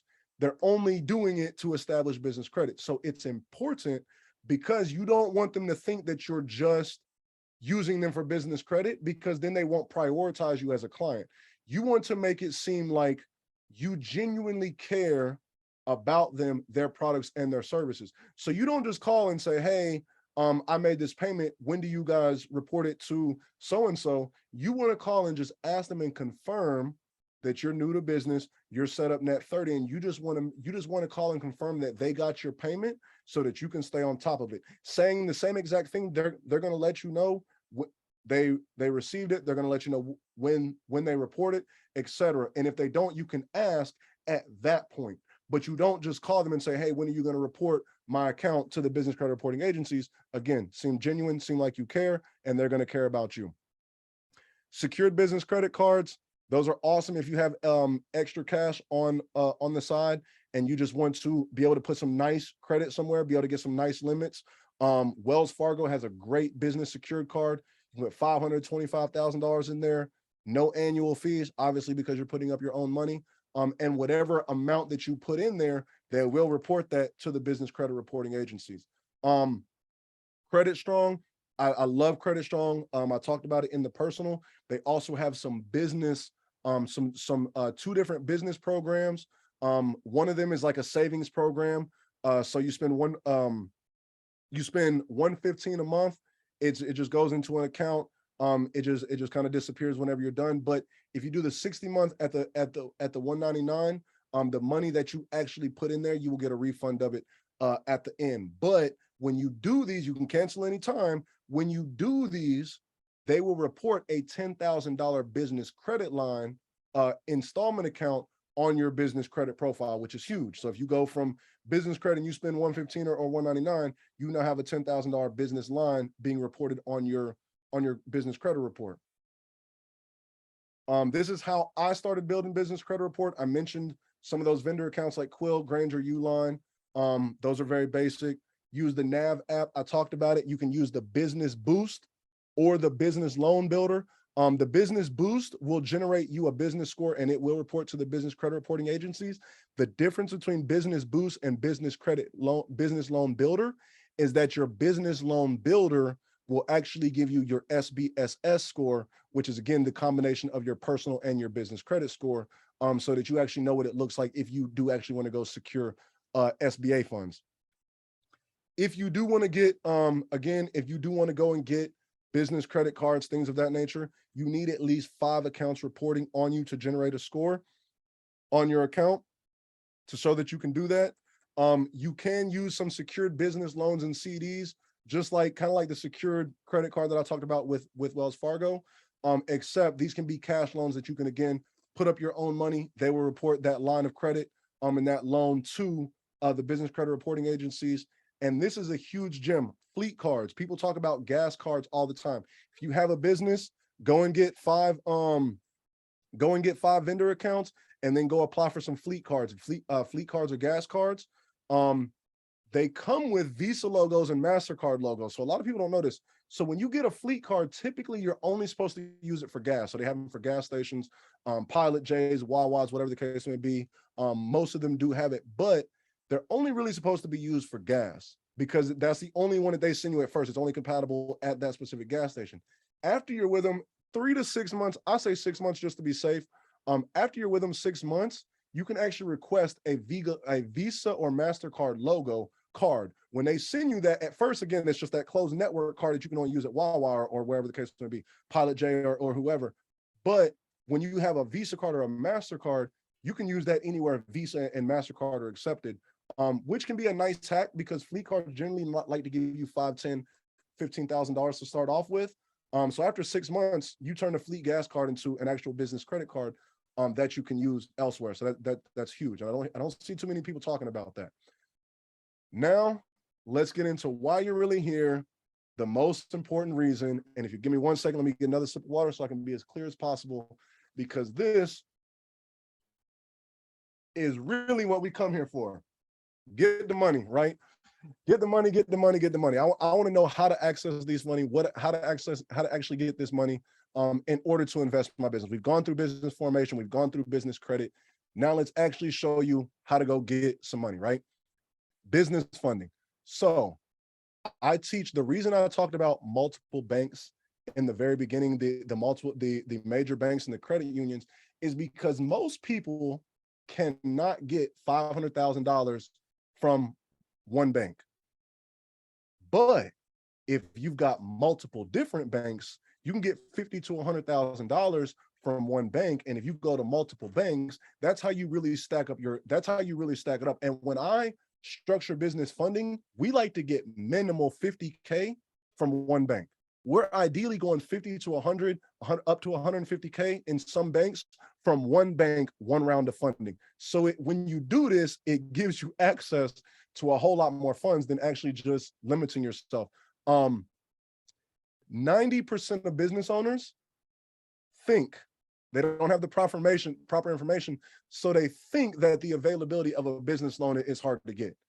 All you have to do is establish your business formation correctly, some basic business credit that I told you, and you've already surpassed 90% of business owners. You're in the top. Yeah, I promise you, you're in the top 10% on this. But if you got these and you go and get your business funding, teaching about the things that I teach, you are in the top 1%, leveraging businesses and leveraging funding. As I mentioned previously, corporations do get the most funding. Corporations do give the most funding, and it's always better on your business applications if you have your DNB number set up. All of these things, it provides, again, more credibility to your business and just checks that check mark. So you look better credit history and you look more official to these banks. And the reason I talk about dealing with multiple banks, because most people just talk about Chase, Wells Fargo, getting the major banks. There are 4,600 banks in the United States alone. There is tremendous opportunity for you to build relationships over and over again, utilizing your same business and accessing multiple funds over and over again to really do what you need to do. There is no cap on this. You have the actual resource to go where you need to go. The difference, again, I spoke about this slightly previously, personal funding versus business funding. Utilization is 30% of your personal, that has 30% impact on your personal credit score and is a huge factor when you are dealing with your personal credit. It's major. And if you're over 30% utilization on your personal side, you're going to start getting denials. On the business side, that does not matter. You can run up 50%, 60%, 70%, 95%, whatever. As long as you don't go over your limit, and as long as you pay your money back on, and as long as you pay the money back on time, they don't care. It is perfectly fine. So that's huge. Also, a lot of the businesses, so this is huge when it comes to business. And why I love business over personal. So if you're using personal credit and you're accessing personal funding, they know that you're using it for personal use. And banks are going to assume that you're like every other consumer in the world, and you're not thinking about using credit to create income and create wealth. You're thinking about, I'm going to use credit to go shopping. I'm about to go to Gucci. I'm about to get a car. I'm about to go do all consumer things because they just consume. That's their assumption. When you're a business, they have a different assumption, especially when you're structured the correct way. When I talk about business offices, business phone numbers, businesses, emails, you look more professional. Banks automatically know that you need more money to operate a business. And they realize that there's time. So not only do they give you more money, they typically give you this at 0% interest. And you can leverage 0% interest depending on the bank. They're pretty common to do 6 to 12, 6 to 15 months at 0% interest. So you can access business funding, business credit cards, high limits, 0% interest, and not have to worry about your utilization. And what a lot of my clients do, what a lot of my people do, because you have your personal credit reporting agencies, you have your business credit reporting agencies. Again, utilization matters on your personal side. That debt to income matters with those student loans, with those high limit, with those high credit card uses. It matters on the personal side. When you go to business, you can't see that. So a lot of my clients, they get business funding, and what do? They go and clean up their personal debts, and now put it on the business funding at 0% interest. And now, because again, the way I always teach, personal credit is the foundation. Always protect that golden egg. And the reason you separate yourself from the business and your personal is because if your personal is clean, now worst case, I can always access more funding on my personal side if my business is struggling. But the key part about this is I'm gonna give you guys a gem. If you're really listening, when you access business funding, you can access business funding over and over again at multiple banks. Now, as I mentioned, I talk about the 0% interest. It's huge. You can leverage 0% interest. If I got one business credit card and it's 0% interest for 12 months, and I take my personal debts and I clean it on my business, I'm now paying that down at 0% interest for 12 months. But let's say I'm month 10, 11, and I'm like, oh, I'm getting a little close. I need to, you know what I'm saying? I don't want to start paying interest on this. Guess what I'm going to do? Now I have the ability to go open another business credit card, use the same funds again. Now I can put that debt again on another 0% interest. And now you're able to clean down your debts, and you're not paying interest on on the money that you're using. Again, I speak on it. It's great to have business funding. It's most important to get, I like 0% interest using other people's money all day long. And when it comes to getting approved, there's 3 C's that come involved in it. There's credit, there's cash, and there's collateral. We like credit because credit is just a signature. I'm either signing in my personal or I'm signing with the business. That is it. You're going to give me funds based on my signature, right? We put a signature, sign it in gold, and it is worth money every time I touch it. That is what we want. The other downside of that is you don't really have credit. You can have some cash, right? It's going to be more documentation. They want to see your P&Ls. They want to see how profitable you are. That's fine. But again, most people, they need capital to start some kind of capital. So how are you going to show 5, 10, 15, 20, $50,000, $100,000 a month, and you can't even, you know what I'm saying, go and get the capital? So I teach credit because we don't have to show $10,000 a month in income. I can put a signature and get $50,000 to $100,000. On the flip side of that, the absolute worst is collateral. Collateral is where you put up something of value, whether it's money that you deposit for those secured, you're risking equipment, equity in your company. There are so many different things that you can use for collateral: cars, houses, different things of that nature, different assets that you can use to get the funding. But again, we like credit. That is what we like to do. That is what I teach, and that is what I'm going to continue to give you games so that you can access the best funds possible for you. Now we got to talk about bank tiers, because every bank is not treated the same. I touched on this a little bit in the major banks versus the credit unions, but you have the national banks, which are your tier one. The tier one, I'm starting from left to right because that's the highest tier. That's the best tier. The highest and best tiers have the strongest underwriting requirements in order to get approvals. So it's better to start at the bottom and work your way up, because if you start with Bank of America and Chase, you might only get a $3,000, $4,000, $5,000 approval.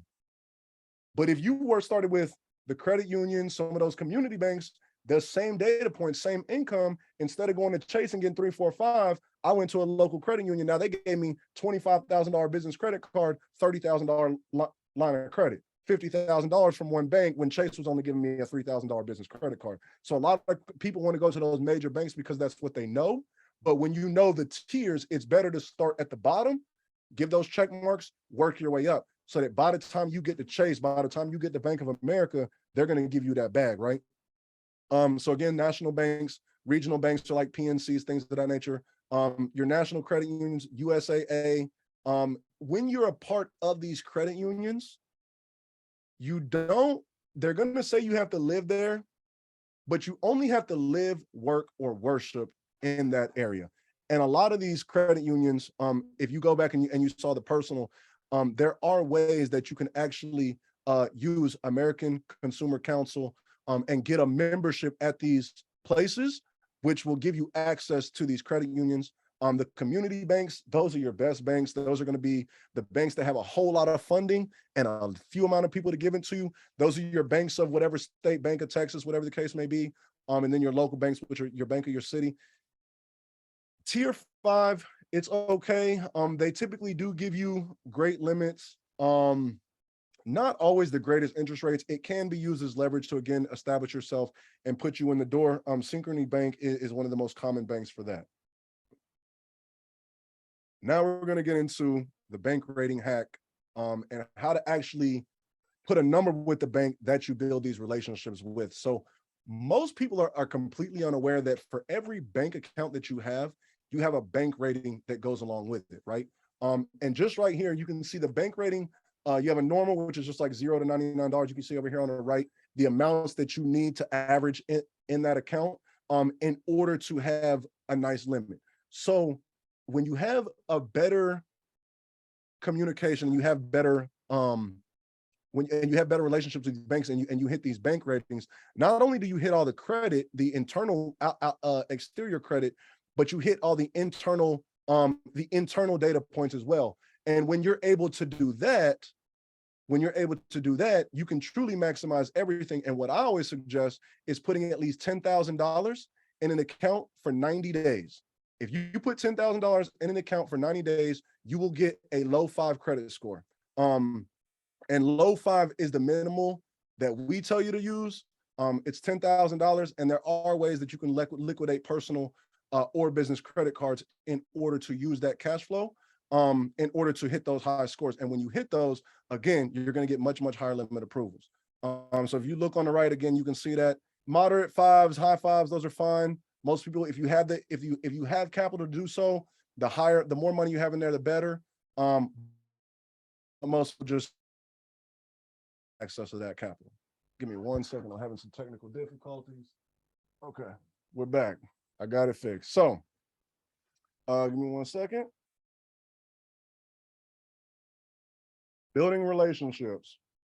Building relationships with banks. I talk about this all the time. Most people are afraid of banks because they don't know how to actually build a relationship, or it just seems like, what is a relationship? How do I do this? I gotta have a lot of money. You don't. And building a relationship with a bank is simply opening an account. You open an account, you use some of their products, you're establishing a relationship. It doesn't have to have a whole lot of money in you. You can put $100, $1,000. I just showed you the bank rating. You can put just some kind of money in there, and you're going to have at least some kind of score and some kind of relationship with the banks. This is important because you want to get into a position where banks are calling you and giving you money and begging for your business, not the other way around, with you trying to figure out how to get in there and being, you know what I'm saying, seem like begging. You want to have the negotiating power. And when you structure correctly and you build these relationships, you get the negotiating power where you interview the bank rather than the bank interviewing you. You can do this. Again, this is perfectly fine. This is what I do all the time. Getting on the phone. It's great to have information, but in your local area, it's impossible for me to know the exact local areas in the banks specific to your community or your credit unions. So look, just pick up the phone. Google credit unions in your area. Pick up the phone. Call about their products. Literally, just ask them questions. Who do you pull from? What kind of documentation do you require? Do you have personal products? Do you have business products? Talk to them and interview them and put yourself in a position of power. And you're always interviewing them to see if they are a good fit for you, not to see if we're a good fit for them. It's not to see if begging to be worthy of your business. We are interviewing them to see if the bank is worthy of our business. And again, the biggest thing I like to do when going for funding, get 2 credit unions, call the credit unions, get 2 credit unions for each. One that'll pull TransUnion, or 2 that'll pull TransUnion, 2 that'll pull Equifax, 2 that'll pull Experian. You got 6 banks that'll fund you. And again, credit unions will give you $10,000, $25,000 starting off. But if you've got a line of credit, so I talk about line of credit, and if your business is 2 years old, you can ask for a business credit card and a business line of credit at the same exact time. And even if they inquire you for your personal, it's generally one inquiry for 2 different products, the business credit card and the line of credit. You'll typically, depending on if you hit these underwriting requirements, you'll typically get a $10,000, $25,000 credit card and a $25,000 to $50,000 line of credit walking out of one credit union. You do that 6 different banks, and you structure them so they pull TransUnion, Equifax, and Experian. Now you've got some access. Now you've got some leverage to be able to maneuver. When it comes to business trade lines over here on the right, if you have 5 business trade lines with those vendor accounts, whatever the case may be, you're going to access the best terms. That is the truth for that. And as I mentioned, I spoke about this previously. The reason I talk about opening a business every 6 months, because the more businesses you have, the more LLCs you have, the more funding you can acquire, because each business is judged as an individual business based on its performance when you structure it correctly. And again, just talking about these products, I talk about on the other side, products, when you're talking banking products, you're just talking credit cards, loans, lines of credit, and then they have different products for business and personal. So again, call the banks, interview, see what they have going on.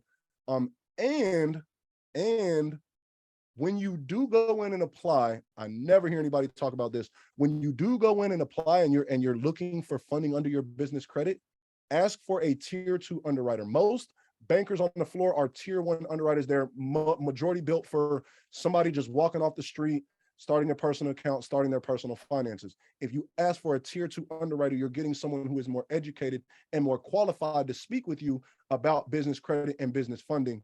Going back to talking about the building relationships, it's always best to date, right? Just like if you're going to marry, You don't just meet somebody and be like, hey, we're going to get married. We're going to give you my all today. No, you're going to date them. You're going to see what's going on. You're going to see what kind of the person they are and if they're compatible. So the more that you build a relationship with a bank, it's considered dating. The more products you have, the more money you have in there, the longer you've been with them, the better your rating is with that bank, the higher funding you're going to get. And this is a gem. This is a huge tool for you. ibanknet.com. Go there. You can utilize it.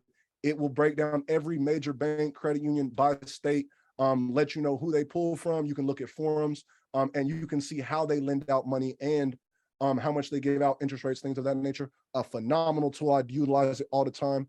And just as I mentioned, this is huge on the business credit side. I'm going to show you guys how to really get some money because, again, this is huge. The personal credit reporting agencies are different than the business credit reporting agencies. And I hope you really get this. If you PG funds, and we're going to talk about this, if you leverage your personal credit to get business funding, the inquiry will show up on your personal side. The business card, for the majority, I'm going to show you some banks that would report it to your personal, so we don't use those. But if the business card, majority of business cards would not report to the personal, that means if they inquire on the personal and they give you the business credit card, you can go through and remove the inquiry on your personal side because it's not tied to an account reporting to your personal credit. So if you go and get 6 banks funded, you got 6 banks, or you win it, you got your business, and I told you go to 2 different credit unions for TransUnion, Equifax, and Experian. You got 6 banks funded, but now you can remove the inquiries. You got business funding, no inquiries on your personal. So now you can leverage your personal again to go get more business funding, because when they check that personal side, those inquiries are no longer there. Now you look like you have a fresh profile. You don't look as risk. So that's why I talk about more businesses, more money, because that's huge. You do it for local credit unions, you do it for regional banks, you do it for major banks, and I promise you, you're going to be a long way away from where you are right now, right? We're just going to touch base on this really, really quick. Types of business funding, again, the business credit cards. Most people, that's my most common form of funding. It is the way that I love to do. Not only because, again, as I mentioned, you can do 0% interest business credit cards over and over again. The most common uses are working capital, Turo, and rent cars. So a lot of people aren't aware. So a lot of people, you may go get so you might go get a car, right? And you may go finance it, which is cool. You have a car note, you know what I'm saying? That's fine. That's traditional way that somebody would go. They would go to get an auto loan, and they would go do that, right? But another way that you could do this, and what a lot of my clients do, they'll liquidate business credit cards. They will go purchase a Turo car or a car in full on using their business credit card at 0% interest, have the car on Turo or other platforms, whatever they utilize it for. You pay the minimum on their monthly for your business. So, because if you go finance a car, you're gonna have a $300, $400, $500, $600 car note. If you put it on your business credit card, your minimum payment's gonna be like $100, $150. So now you have the time to put that car on Turo or rent it out, doing whatever the case may be, stack those funds over time, and now you can actually scale your business, and now you can actually go pay off the money from your business credit card, leveraging 0% interest. Huge. A lot of my clients will also liquidate business credit cards for real estate, different things of that nature. But as I mentioned, these are the banks that will report to your personal. Excuse me. Do not get those. TD Bank, Discover, the Capital One Spark business credit card, and the Navy Federal Credit Union. Never get those. Utilize every other banks. This is my personal favorite style of funding. That is the business line of credit. A business line of credit is revolving just like a business credit card, just like a credit card. So if you have $75,000 in a line of credit, you're not taxed on that full 75,000, or you don't pay interest on that full 75,000. You only pay interest on what you take out. So if you have $75,000 available and you only need 10,000 for a deal, you take out 10,000, you can access that 10,000. Now, this is huge because banks give you, and I'm gonna give you guys some gems.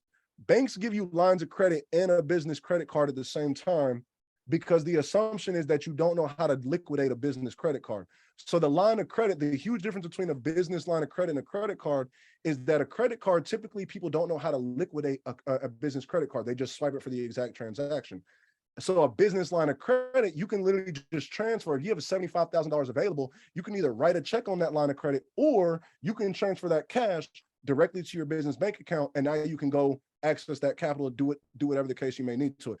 My favorite funding is business line of credit, just because they'll typically give you more funding. If I get a $10,000, $25,000 credit card, I'm typically going to get it between a $30,000 and $50,000 business line of credit, right? So huge. Business term loans, those are fine too. They're not my most ideal, just because again, I like to personally use money. I like to have access to a lot of money and only use what I need, rather than have a whole bunch of money deposited into me and now I have to pay interest on the whole thing, even though I might not be using the whole thing. But they are great for some people. Business term loans typically rank $25,000 to $20 million. They do go up to 5 years. Some can go longer. Again, predetermined amount, predetermined payback. It is a little easier for you to plan and pay, but again, you have to pay interest on the full amount immediately. And those interest rates can range 6, 20, 25%, 26, 27. So they can be extremely, extremely high. SBA, they're fine, they're great. They have tremendous amounts and great interest rates, but the SBA asks for the most paperwork and most documentation. So they do have a little bit more stricter guidelines, but they have great interest rates. So you can get like a 6.5% interest rate, 6% interest rate, sometimes a little bit lower, depending on where you're at, what you're going to do with the funds, things of that nature. I always like to give this because a lot of people, when they are introduced to business funding, they typically see about the SBA first. But again, because they don't have those underwriting requirements in order, they typically got previously denied by the SBA for those reasons. So I like to put this email in here. If you were previously denied, pdcrecons@sba.gov, sba.gov, I'm sorry. And you'll be able to utilize that and go get a reconsideration to get what you need. Now, so that you guys understand this, because there are two ways to fund yourself. There's PG and there's no PG. PG stands for personal guarantee. When you PG something, you are leveraging your personal credit score along with the business together. What happens is if you PG, it will not show up on your personal credit report. It'll just show up on the business, but unless you default on the loans or with the funds that were given to you for your business. So it won't report on your, if you get the funds for your business and you PG, it won't show up on your personal unless you default. And then if you default, they do have the right to come back to you and pursue you as an individual if you personally guaranteed those funds. Pros and cons of this. Personal credit, this is why I think about it. Personal credit is the foundation to everything. It is your golden egg. You always take care of that. You will always have opportunity. You will always have ways to access funds to do what you need to do and leverage out of here, right? Once you meet the data points, you can access business funding and you can PG for businesses, and you can get business funding on a one-day-old business. You can open a business today and you can PG on it. You can go get $50,000 to $100,000 plus for that one business today, leveraging your personal credit. Great, because it fast tracks your business funding. Be smart with it though, because again, if you do default, it will go back and it will back on your personal. Again, there are ways that you can keep leveraging business credit and 0% interest cards and things of that nature, but I want to make sure that you guys understand this so that you're moving forward. If you have a no PG, it solely means that, again, you got business funding, you got business financing solely with your business credit, solely with your business EIN, and that is the only thing that matters. You don't have any personal liability towards it at all. We kind of just talked about this a second ago.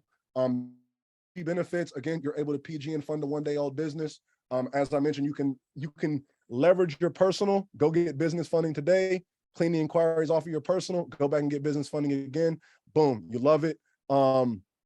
Again, you can fast track business funding to clear your personal debts. And again, you access higher limit funding because you're operating as a business as compared to just your personal. The no PG, again, the benefits are the debt and responsibility solely under the EIN. You have no personal liability at all. The main factor would be revenue, age, things of that nature, because again, revenue is going to be huge. Credit would be huge if you have a properly built out profile. They typically also, because there is no personal liability, if you are going to go for funding solely on your EIN, understand that you're going to have a little bit more documentation to provide. And they typically look at the last 6 months of bank statements. So if you PG, they're leveraging your business credit, they're leveraging your personal, they're leveraging based on the information that you put on the business application. So they're not really questioning you too much, because they know that you'll be more subconscious because your personal is at risk. If you're under the CI, if you're solely under the EIN, you could potentially get the funds and walk away from the business. So because of that, they want to make sure that the business is sustainable itself to pay back those funds, just in case. If you are going to PG business funding, this is what I suggest people to do. This is what I do for most of my clients.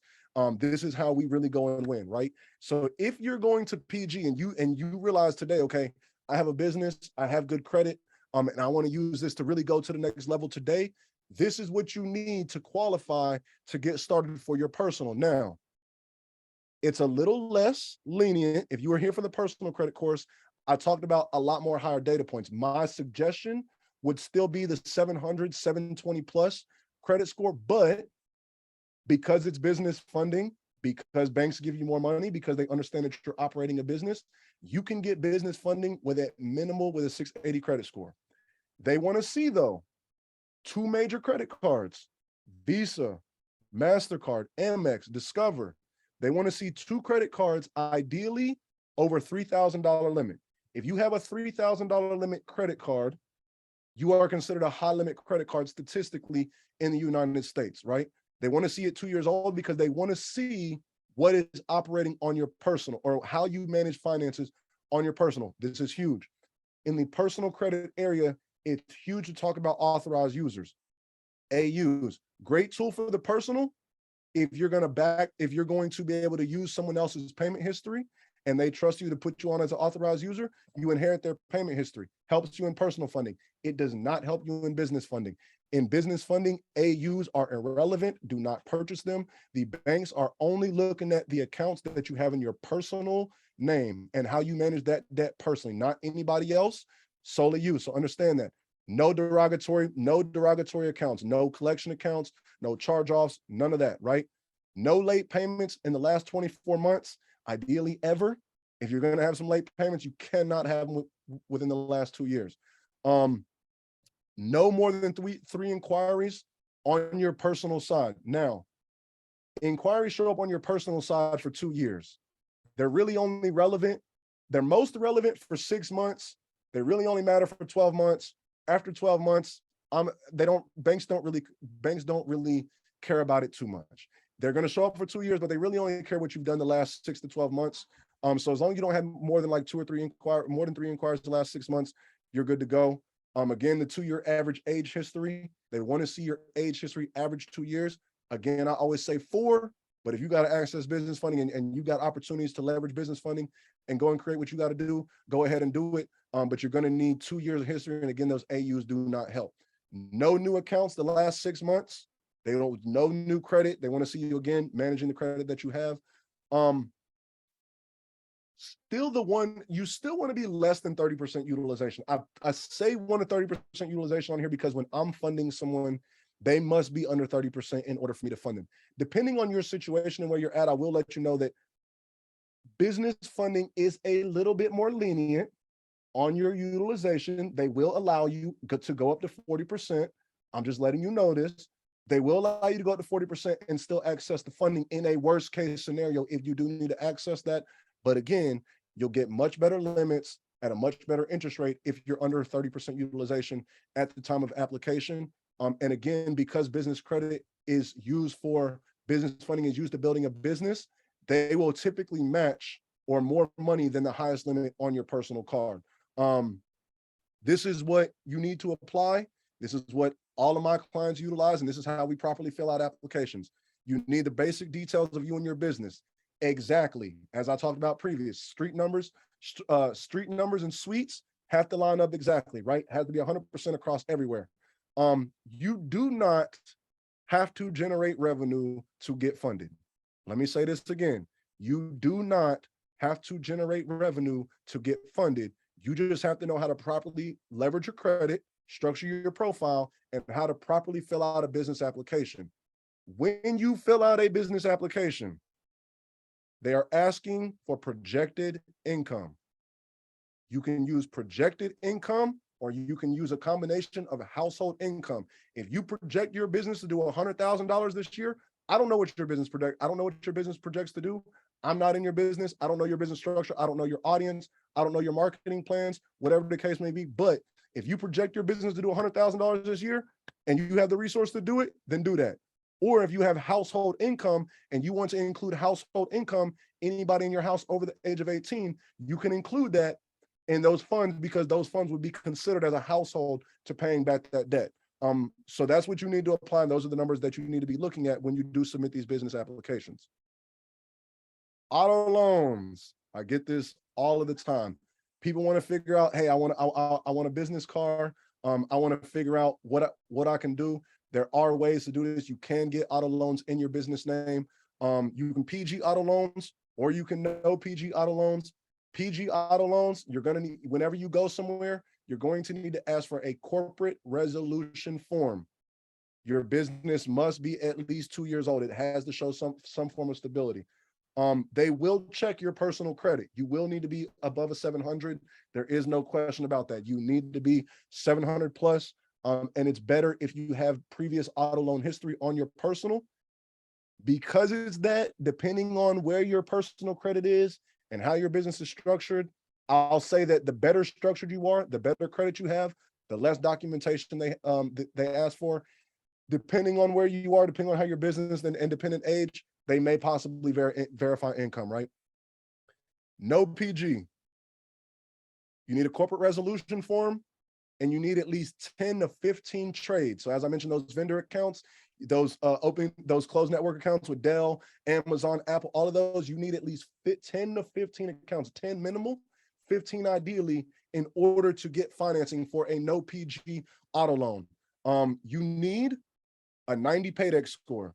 80 will still get you there. Still might want to question you a little bit again on a PG. If you have that 90 paydex score, you're in the clear. Boom, you're 2 years old. But just know, majority of time, when it comes to this auto loan for no PG, again, they want more documentation. They want to see taxes. They want to see bank statements. They do want to see that your business can afford and finance the car and afford the car solely on itself. So again, they will ask for that documentation.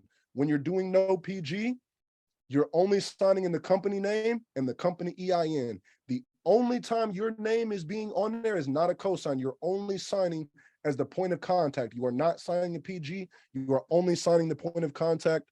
By doing this and structuring this, we have seen up to $185,000 in no PG auto loan financing. Obviously, they had a nice structured business, and plenty of things, again, in order to access those financing. But just to let you know, it is possible. It just takes time. This is the Bank of America auto loan play. I hope you get this. I hope you leverage this. And if you do need some PG, this is some auto loans. This is, you can utilize Bank of America. They have what's called a Business Advantage auto loan, in which you can leverage your personal, and they will give you up to 3 auto loans with 1 inquiry. So I showed a $75,000 Bank of America auto loan approval. That was 1 auto loan inquiry using this same place. So now that you guys know the bank rating hack and you understand certain things, you're going to open up a business checking account, deposit at least $10,000, leave it in there for 30 to 90 days. You're going to go online to Bank of America. You're going to apply for 3 times back to back. They may call you. Expect them to call you. They're going to ask about your business. They're going to ask about your income. Again, depending on how your personal or how your business credit is structured, depends on how much documentation they're going to ask you for. The better built out you are, the better your credit history looks, the less documentation they're going to ask for. If you're not as strong, again, they may ask for proof of income. They may ask for pay stubs. They may ask for bank statements. And as long as you can provide that, you're good to go. Step 4, you're going to literally just wait 24 to 48 hours. They're going to give you an email. They're either going to approve you for the amount that you applied for, or they're going to counter offer you with what you do. Understand that this, you must have a main dealer, a dealer approved with Bank of America, depending on your region, depending on your location. That can vary, but it must be a dealer that that is work with Bank of America. You'll e-sign your paperwork. They'll send the funds there. Boom, paid. You'll leave the lot with the car in your business name. So now we're gonna get into some money because I want to see you guys. I want you guys to be able to go out and be able to not just learn this information, but always on my calls. I like to give you guys opportunity to go while we're on here to go and get money and go figure out ways to create income and progress yourself on here. So Citizens Bank, give me 1 second. Hold on 1 second. There's some technical difficulties. So Citizens Bank, they will soft pull Equifax on your personal, no hard inquiry. You can fill that out. There's a no hard inquiry. It's a soft pull business credit card, meaning they will not hard inquiry on your personal. Again, 0% interest for 6 months. Typically get approved pretty quick, especially if you have the data points. They're checking your personal to get this soft pull business credit card. I want to make sure they're clear. To soft pull on your personal Equifax, not a hard pull. As long as you hit that and you use the business application information that I told you, you're going to be good to go. Soft pull. Make sure your business information lines up. Make sure your personal lines up. And you're going to be able to get a soft pull business credit card in your business name. No inquiry on your personal. Fintech. I get asked all the time. Love PG. Again, I speak all about PG. I love PG. I have no reason to not like PG. Again, there's so many ways to leverage it. But fintech is phenomenal. Fintech programs are short for financial technology. They don't actually, in approvals, they don't consider your credit into the approvals, but they will report to the business credit reporting agencies. They connect to your bank account. They're checking your revenue. They're checking the financial stability of your company. They will give you a credit card, a business credit card limit that reports to the business credit reporting agencies. No PG, no personal requirement. Understand though that these are net 30s. So they're charge cards. The whatever you spend is due in 30 days, the net 30 terms, but you're able to get a high limit credit card, business credit card, that reports to Dun & Bradstreet. I've seen $10,000, $20,000, $30,000 limits consistently. The highest I've seen is $50,000, $60,000, in divvy approvals. But this is the important part. If you go and get a $10,000, $20,000, $30,000 approval on divvy, and that card is reporting to your DMB on your business credit report, they were the first one to take a risk on you. So now guess what? Everywhere else you go and apply for business credit, they're not the first bank who took a risk on you. They can see a 10, 20, 30, 40, 50, $60,000 plus business credit account being reported on your business profile. They're going to follow suit. If they're 10, 20, 30, guess what? 40, those other banks are going to follow suit as well too. I love Divvy. It's huge. I love using it for clients who do have income. Again, they will give you a credit limit based on your statements. Another one, I don't know what your social media following is in here. We talk a lot about social media. The Carrot card. The Carrot card, K-A-R-A-T, is a card that you can get financing and business credit approvals based on your social media following and your ability to monetize your social media. Obviously, the underwriting is a little bit different, but it is a business credit card. So if you have a large social media following, definitely check that out. The no doc business line of credit. When you do this application, this is typically PG, soft pull, right? But you're going to choose for working capital or business expansion. It's fundbox.com /get credit. It's not bad. It's ideal for companies with bad credit. It's built for people with bad credit to leverage their personal credit to get business financing. If you have good credit though, obviously you're in a much higher tier with Fundbox, but they will give you high limit lines of credit, typically with no docs. So definitely check those out if you need some working capital. When it comes to running these plays, these business applications and filling out the actual steps to submitting these applications, you're going to want to go to your computer first. And typically in your settings, you have shortcuts and you have fills. Under your settings, you have a shortcut option and you have an autofill section. In your autofill section, go ahead and put in your information for all of your personal information and ideally for your business. That way, when you're filling out these business applications, it's going much, much faster. Because again, remember, we're dealing with AI. So you don't want to be applying and it taking you too long. You want to seem as fast and legit as possible. So if you have those autofill settings in there, you type a first letter or two, it's going to autofill it. Now you get through so much easier. And there's less chance for you having a typo whenever you do these applications, right? I always suggest use incognito window. Anytime I apply for business funding, I do them back to back. So I order my tabs back to back, do tab, tab, tab, back to forth. Again, I do a lot of PG funding just because we can do $50,000 to $100,000 over and over again in business funding. No pressure, which is fine to do that. But when you do that, make sure that nothing on your personal is frozen. So make sure that your Experian, TransUnion, and Equifax is unlocked and unfrozen, so that you won't generate any denials. Utilize pre-approvals. I always say utilize pre-approvals. If you're not going to get the pre-approval, there's no reason to waste the inquiry or waste your time doing it.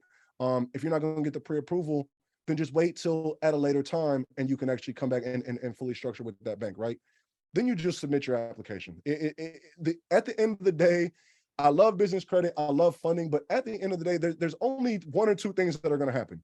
You're either going to get approved or you're going to get denied. It's literally one way or the other. I'm giving you the statistics and the data points to put you in position to get approvals, but at the end of the day, the answer is only going to come back yes or no. And if it comes back no, guess what? They're going to tell you why, and you can fix it.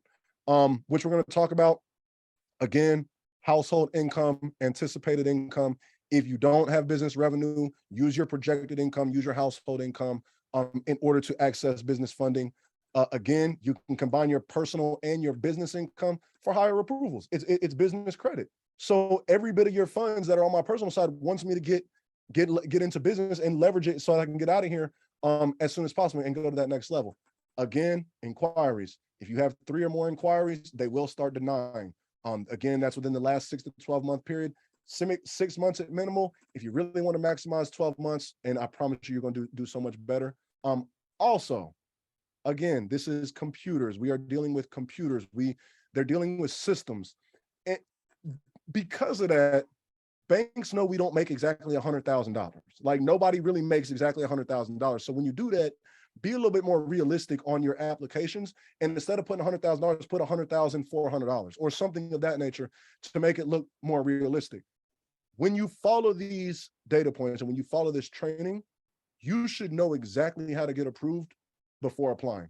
There is no reason you should be applying and treating it like the lottery, applying, just hoping and praying that you're going to get a $10,000 or $15,000, $20,000 credit card. No, you need to know the exact data points and structure so that you can get approved. And if you're not in position to get approved, you don't need to do it, right? Again, as always, the goal is automatic approvals, automatic, instant, high limit approvals. That is our goal every single time. And this is huge. Never put yourself as the owner. I see so many people put as owner and founder. Do not do that, because again, in the bank, in the perception world, if you're putting your name, you're putting authority, and now the banks are going to realize, oh, this person is going to make all the decisions because he's the owner and founder for what he wants. You could be trustworthy or you could not. Remember, the game is to always mitigate the risk for yourself so that you can look as good as possible and as prepared as possible when dealing with these banks. So never put yourself as the owner. Use president, manager, something of that nature, right? Even CEO, because a CEO is not even necessarily a founder. But if you put owner and founder, you're going to make a little bit more selfish decisions, right? And again, I like to give you guys some plays. I like to make sure you guys get some money whenever you guys are online with me. I like to really change lives. I like to, again, I like to make sure that we really get the bag and understand what's going on. So these are the plays. These are the plays I'm going to give you guys for business credit pools, leveraging your personal credit.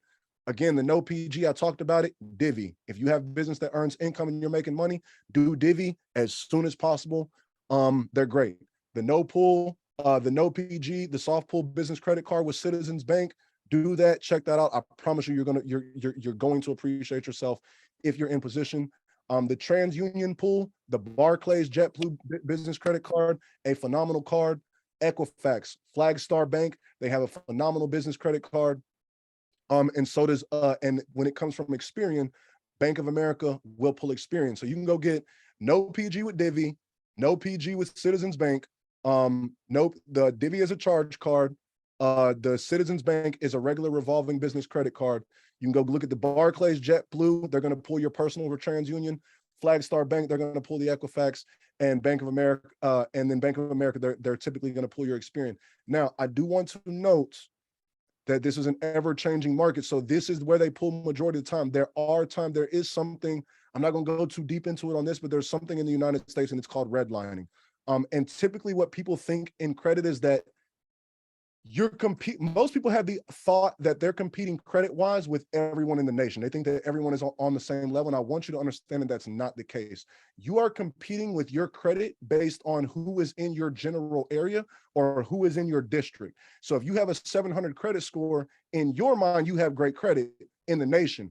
But in your region, the average credit score, if you're in a high income area and people who manage money, the average credit score could be 720, 750. So if you're a 700, you're actually on stricter qualifications, even though you think you're in mind, you're underperforming your community. So you're going to be judged on that. Because of these statistics, because this operates like this, there are times where, depending on your location, banks can pull from a different credit reporting agency. But this is typically the majority of the time when I'm running funding, these are the plays that I put together. I just want you guys to understand that when you guys go through this process. And again, just run it. Like you're gonna get a yes, you're gonna get a no. If you get a no, they're gonna tell you exactly what you did wrong. You fix it, you go right back to it, right? Just do it. Don't overthink, just act and adjust. Which leads me to my next topics. If you're approved, congratulations. This is huge for you. And I honestly hope that this approval, when you do get the approval, is the eye-opening perspective that gives you understanding of what you can really do. And so today, I want to make sure that today's success truly is the beginning of tomorrow's achievements, right? Because this is just getting in the door. We want to get from business credit to corporate credit and high limits of personal and high limits of corporate credit. So when you submit your funding, if you're approved, boom, you should be good to go. But if there is any pending, call the next day. Don't wait 2 days. Don't wait 3 days. Pick up the phone and call the next day. Show them that you're serious. Show them that you're aware, and show them that you're ready to access those funds. If you're a denial, you're going to call for reconsideration again if that's pending.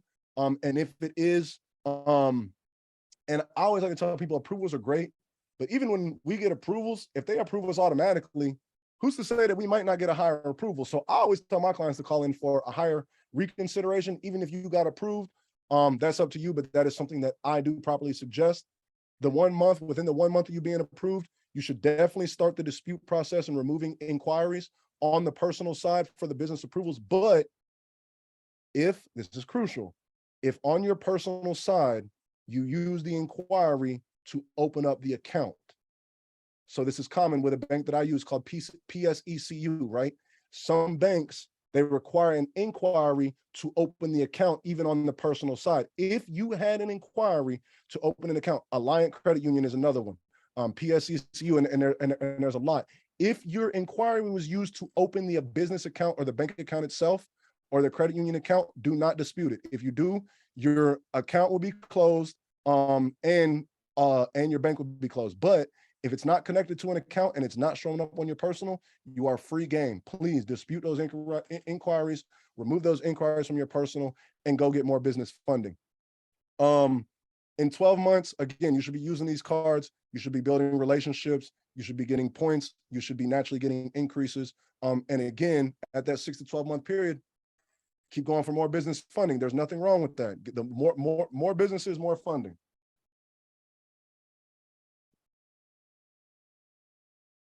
Denying. A denial is not bad. A no is not always no. It just might not mean not right now, right? And the most important is anytime you get a denial letter, it's going to explain why they did not approve you. All you have to do is fix it and reapply. Remove the inquiry, reapply. Again, next business day, call and follow up on pending applications. If they're if they're denied, ask for a reconsideration. Again, If they're already approved, ask for a higher one. 1 month, dispute the inquiries. Same thing if the inquiry was used to open an account, do not dispute it. But the idea is when you go for business funding, if you get approved, great, because you got business funding and you didn't have any inquiries on your personal, and you leverage your personal to get it. If you got denied, you still leverage your personal credit. You got denied, but it's not that big a deal because then you just remove the inquiries. So either way, you either walked away with business funding, no risk to your personal, or you didn't walk away with business funding, and again, no risk to your personal. So best is you risk your personal, leverage your personal to get 50 to 100K plus in business funding. 6 months, again, use the cards, daily expenses, things of that nature. And in 12 months, you should have naturally rebuilt your profile in order to go back and structure it correctly in order to fix those things so that you can reapply and get approved for business funding. Now, this is huge. This is my favorite part of the presentation. We're on the last leg of the presentation. This is my favorite part because this is the business funding cheat code, and this is dealing with aged corporations, right? We're just going to give you a slight introduction to this. We do break this down all the way. And this is the information that people will literally pay $10,000 to $100,000 plus just to understand this information, access this information, and learn how to properly structure. Age corporations help you advance and take time out of the equation because you're leveraging history and a business's age to get funding. And this is important because as you can see the statistic on the side, 50% of businesses fail within the first 3 years due to lack of capital. So if your business is under 3 years, of course, if you're over 2 years, you can get those line of credit. But if you're under 3 years, you're still you're just another statistic to the banks because they operate on statistics. If your business is over 3 years and you've got all the structure that I previously mentioned, you look a whole lot better to the bank, and you've already passed the test in their eyes. You're not in that testing phase. You've already passed the time period that most banks fail, which is huge. And this could be and like I said, this is huge because it takes time out of the equation. And everything I speak about is saving time, getting our time back in order to attain freedom, right? I want to explain the difference between age corporations, shelf corporations, and shell corporations. So shell corporations are typically used and identified and referred to as holding companies. They are a shell company is mainly used to protect your identity and ownership, and you would use a shell company. So instead of you owning John Doe LLC.com, you would own the corporation and there's different ways we like to structure our age corporations or acquire age corporations in places like Colorado, Nevada, Wyoming, things of that nature. Because it's more private, your personal name will not show up. And so when someone is looking for the owner of the business, they're just seeing the name of a corporation. They're not seeing you as an individual, right? A shelf corporation is a business that was bought and put on the shelf. It is just acquired for age. A lot of times, it may have gone inactive due to somebody not paying their annual renewal, things of that nature. There's really typically no business typically put on a shelf corporation, but there is possibly. But the difference is you don't really have a use for it. Most times, there are times that you can, but most times it's literally just bought to put on the shelf life, and gain age. So that's huge.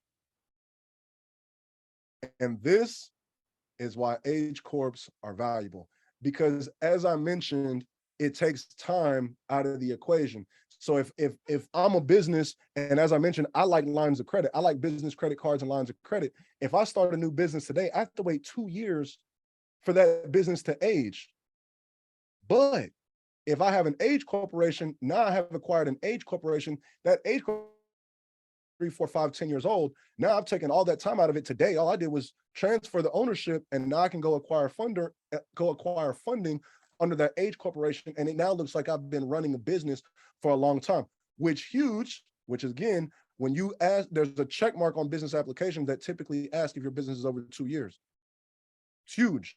It takes time out of that. You get more credibility with banks and clients. If your business has been if your business has been established for a couple of years, you now look stable to banks. Again, you've passed that 2-3 year mark where most businesses fail. So the older the corporation is, obviously the more valuable it is because it's stood further the test of time.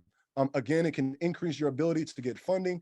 It's easier access to business credit just because you have that age. You look so much better, especially if you have all the things I talked about. You have your business email, your website. You just look like you have been running for years and years and years, and you are here to stay, right? It is literally the difference in $50,000 on a brand new business and $200,000 in funding on an age corporation. It's not even close. It's not even close. So you want to be able to, again, be able to leverage time to be able to access credit. And again, for new entrepreneurs, this could be the difference, because if you start a business today, again, it's hard for you to get access if you're a new business today, especially if you're going to get lines of credit. If you get an age corporation, you're in business 5 years, you get lines of credit, you get age, you get so many other things. It could be literally the key, a major pivotal point in the difference from you acquiring funding at all and high limits of funding just from, again, understanding information, being able to apply information. Increased access to real estate deals. A lot of times real estate, I work with a lot of real estate investors. Real estate investors, a lot of them want to see years on these businesses, right? And be able to access large lines of credit. And you need 5 years for certain real estate deals, certain real estate development deals, things of that nature. And most of my real estate investors want cash. So we love business credit cards on age corporations, and we love lines of credit because, again, your business has to be over 2 years old to get those lines of credit. Also, extremely profitable. You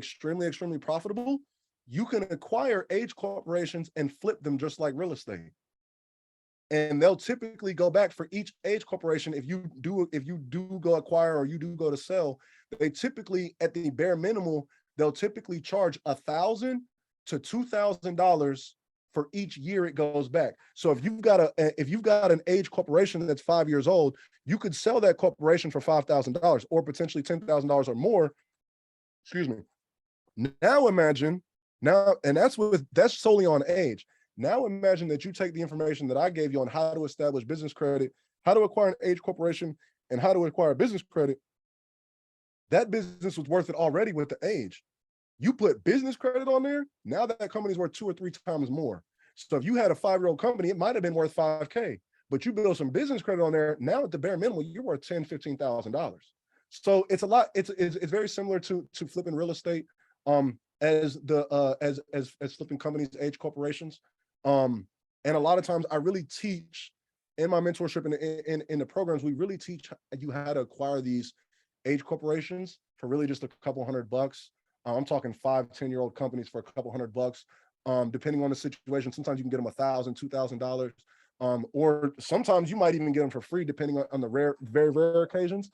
But again, those are super, super important. You spend a couple $100, $1,000 on a company, and you turn around and sell it for, a couple $1,000, you made a nice ROI. So again, why fund with age corps? Banks really want the 2 years, 2 million in revenue, and age corporation really passes that automatically for the no PG. So that's huge.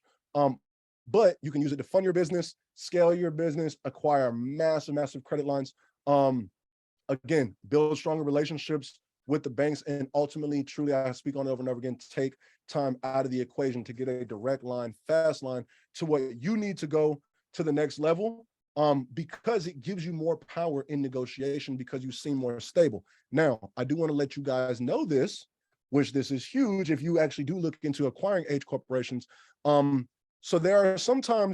it's sometimes easier to start a new company and put it on the shelf and let it age for a couple of years and then use that company. I say this because you can start a new company. We typically do this in they're listed right there, Wyoming, Nevada, Delaware, Minnesota, Montana, Colorado. You can start a business there for $100. You could purchase that company for $100. You pay your annual renewal. You sit on that, company. Let's say you don't do anything with it for 5 years. You pay your annual renewal. You're there in business. You're in about $500, $1,000, and all of a sudden you're like 5 years from now, I'm going to sell this H corporation. You're in 500 to $1,000. Obviously you had to waste some time, but you could bare minimally sell that corporation for a couple $1,000. You're gonna have hundreds of percent ROI on your money. Of course, you got to spend time to get there, but it's possible when you do understand how to acquire these H corporations. Huge. I can't give you the idea and open your mind of acquiring H corporations and researching H corporations without giving you the precautions, because you're acquiring an H corporation, you need to understand that business has possibly done business in the previous years. That is important because you want to make sure that business doesn't have any liabilities or negativity that you're going to acquire when you take over this business. So you would need to get a DNB report on that company. You would have to pay for the Dun & Bradstreet report on that company. But as again, when businesses, everything is public information. So you can purchase a DNB report on any company out there. And you can figure out what's going on. You can see their debts. You can see things of that nature. So when you do acquire an H corporation, highly, highly important to pull the DNB report on it, which is huge. Also, when you're looking in statuses, companies that typically defaulted, went bankrupt, you don't want a bankrupt company. There's obviously all kinds of liabilities that are attached to it. It's going to be reported bankrupt under the EIN. Just leave it alone, right? And then what I like to do is, again, I talked about that shell company, that holding company, having a holding company and then acquiring multiple H corporations under that holding company. Because then what happens is, I'm just going to give you guys a quick over example. If I have a holding company here and I have 4 individual companies that this holding company owns, right? And I have $100,000 in funding for each individual business, that's $400,000. Then if I go get $100,000 for this business, that's $500,000. But I can leverage the assets that are in these 4 individual companies that are underneath this holding company. So the holding company could get $100,000, but I could really leverage the assets of the 4 companies underneath it to get higher funding for that holding company. It's always better too, because I can have multiple banks fund multiple businesses rather than combine them all under one and go and get funding really under one company. I'd rather have $100,000 in each and minimal have $500,000 to play with, potentially higher or higher level limits, than really putting all my eggs in one basket and trying to range it on one company. We only combine the companies together when it's time to make a deal. So if you do have to combine two companies together or they're funding together, if you have to make a big deal, $50,000, multiple couple $100,000 deal, you do have that opportunity to access those funds. Also, again, you keep your assets separately. You always keep your opportunity available when you do separate. So again, it's super, super important. And always, as mentioned previously, it's easier to get $100,000 from 10 different banks or 5 different banks than it is to get $500,000 or $1 million from one bank.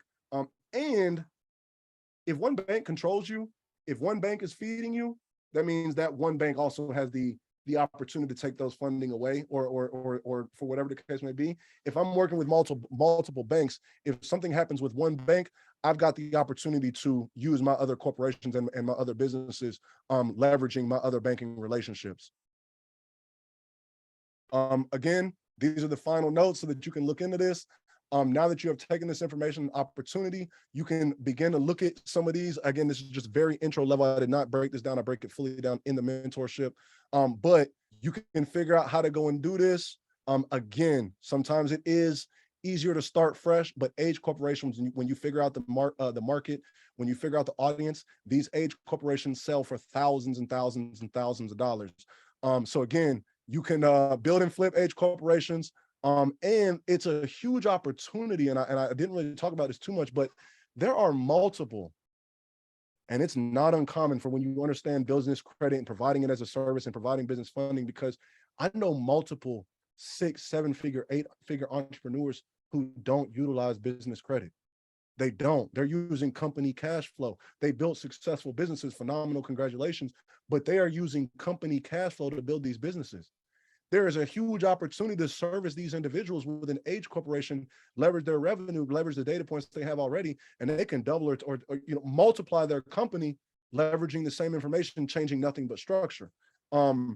So again, you can acquire age corporations, you can do different things.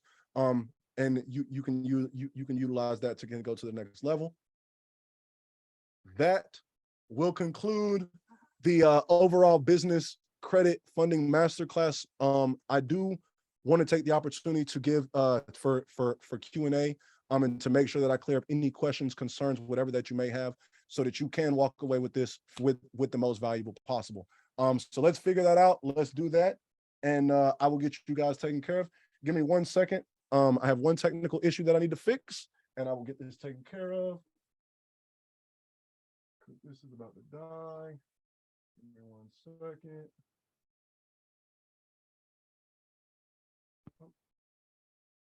This masterclass was so phenomenal. Like, I'm just blown away by the information that you provided, Dorsey.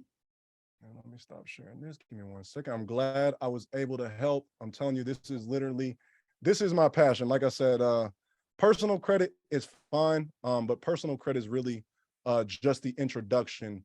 Give me 1 second. Can you guys see me? Yes. Okay, perfect. As long as you can see me, that's perfectly fine. Cool. I just wanted to make sure. So like I said, personal credit is great, but it's literally just the introduction. This is literally what I'm most passionate about, and this is where the most power lies in the business, in the credit and the funding industry. So again, I do want to make sure that I answer all of your questions. Yes, so we are going to open the floor for questions, so you guys can just unmute and ask your questions. I do have a question. There was a website that you mentioned. I think it was like ibankrate.net. iBankNet. ibank Net.com. ibanknet.com. Yes, I like the Okay. letter I, bank, BANK, net, NET.com. Okay, I knew I was like confused. I was like, what I wrote don't sound like what he said. Definitely check that out. There's all kind of forums. It's an extremely valuable resource. I use it all the times because I fund a lot of clients who aren't in my area. And so I'll have to go look for local credit unions or things of that nature, and I'll use that resource to go and look for things and banks in their area. Okay, that's awesome. I'm gonna definitely check that out. And then I had a question about the data points, because you kept talking about the data points. Like, is there a way for us to know like how many data points or what the number is, or is the data points equivalent to the score? Because I don't think that's a thing. Gotcha. Okay, so let me make this clear. So the data point it comes along with the formation. The data points in business are more about the formation than anything. So making sure that you have a virtual office address, looking ideally that you don't have a home address. No UPS, no USPS. Making sure that you have a business email, making sure that you have a business website. Making sure that all of your information is lined up when you do start applying for vendor accounts, making sure that your information is lined up. As I talked about, you want your street address and your suite numbers matching exactly across all of them. Those are the data points, because in a business, so on a personal side, you get like your name and then you get AKA, like also known as. In the business, you don't get that. You have multiple business credit profiles that are built separately based on the differentiation of how you spell out your business. So that's what I mean by data points. And then the additional to that, when you have the setup business formation set up, then it's the data points of going to get those vendor accounts, getting those 3, 4, 5 vendor accounts, then and then graduating to those closed network accounts in Dell, Amazon, Apple, things of that nature. That's how you hit those data points to add those trade lines to your business after you have that formation. Those two pieces together are the business data points necessary to get the funding required. Does that make sense? It does. So my question is there like a number associated with it? So the data points, the data points themselves do not have a number associated with it. It's just a checkbox, like, does this person use a business address? Do they have a business email? Do they have a business owner? It's just those check things. The only time that you have a score is when you go and get those vendor accounts or you get those closed network accounts, and your payment history and how often and how promptly you pay those those accounts is what generates those PAYDEX scores, which is the Dun and Bradstreet score, which is what ultimately banks are looking at, is those PAYDEX scores. But you need to generate the PAYDEX score is a result of the formation and structure data points necessary. They don't have a score with them. The PAYDEX scores how well your business is lined up based on the business credit and your ability to pay that. Okay. And then my last question was, I wanted to double check. So after you're done with your net 30s and after you're done with getting like your fleet cards and your store cards, you should go straight for the credit unions before you go for the banks. Yes. So when I was talking about a lot of those credit unions, a lot of that, so when I teach, majority of what I teach is to PG, and I try to make that clear, because PG, you can access business funding immediately, or ideally within the next, even if you do have to restructure and do have to fix some things, you could access business funding solely leveraging your PG within the next 6 to 12 months. If you want to build up to business credit, you can use those vendor accounts, and so like Apple, Dell, Amazon, you can use your business EIN for no PG there, no problem. When it comes, and you can get those, you can get Apple products and Amazon products and Dell solely under your business EIN. When it comes to banks, that is when because you need 10 or 15 trade lines and you need high revenue to go to banks and get no PG. So when I'm talking about local credit unions, regional banks, and national banks, I'm majority talking about PGing, because you can access those day one old businesses and utilize those banks and go and get those funding. No PG is an opportunity, but it takes, again, there's more documentation based on the individual business. So it takes a much longer period of time to get to a position where you can access those solely under your business. I like getting funding and being in motion now, not waiting 2, 3, 4, 5 years down the road. I'll still build business credit so that I can access products at Apple, the fleet cards, things of that nature. That's what I'm looking more to get under my EIN solely now. But as far as business credit cards, loan lines of credit, term loans, things of that nature, I'm typically looking to PG and teaching people how to PG and leverage those PGs so that they can get the funding now or relatively soon, rather than having to wait multiple years down the road. Okay, that makes sense. Yes, absolutely. Thank you. Ronnie put in the chat that she agrees that this class was phenomenal. Thank you for that comment, Ronnie. So any questions, go ahead and unmute and ask your questions. Dorsey is here to serve.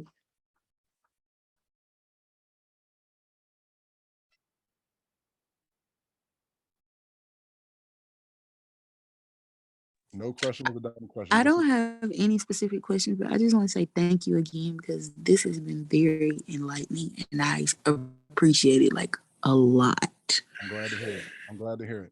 I'm glad to hear it, because this, like I said, this is a nice introduction. This, if you take this information and you watch this over and over again, I promise you, you're already light years ahead of most people out here who have no idea what business credit is, business funding. And like I said, I've been doing this a long time. I've spent a lot of money in coaching and doing this hands-on over the years. There's not many people breaking it down this simple. And like I said, I've provided for you to build a structure and even opportunities for you to go get funding, some access, some funding while you're on this call. So I'm super glad to hear that.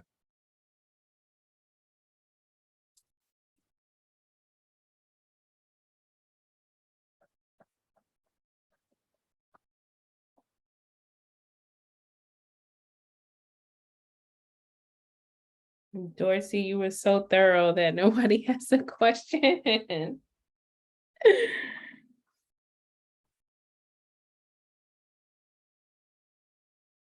Like I said, there's no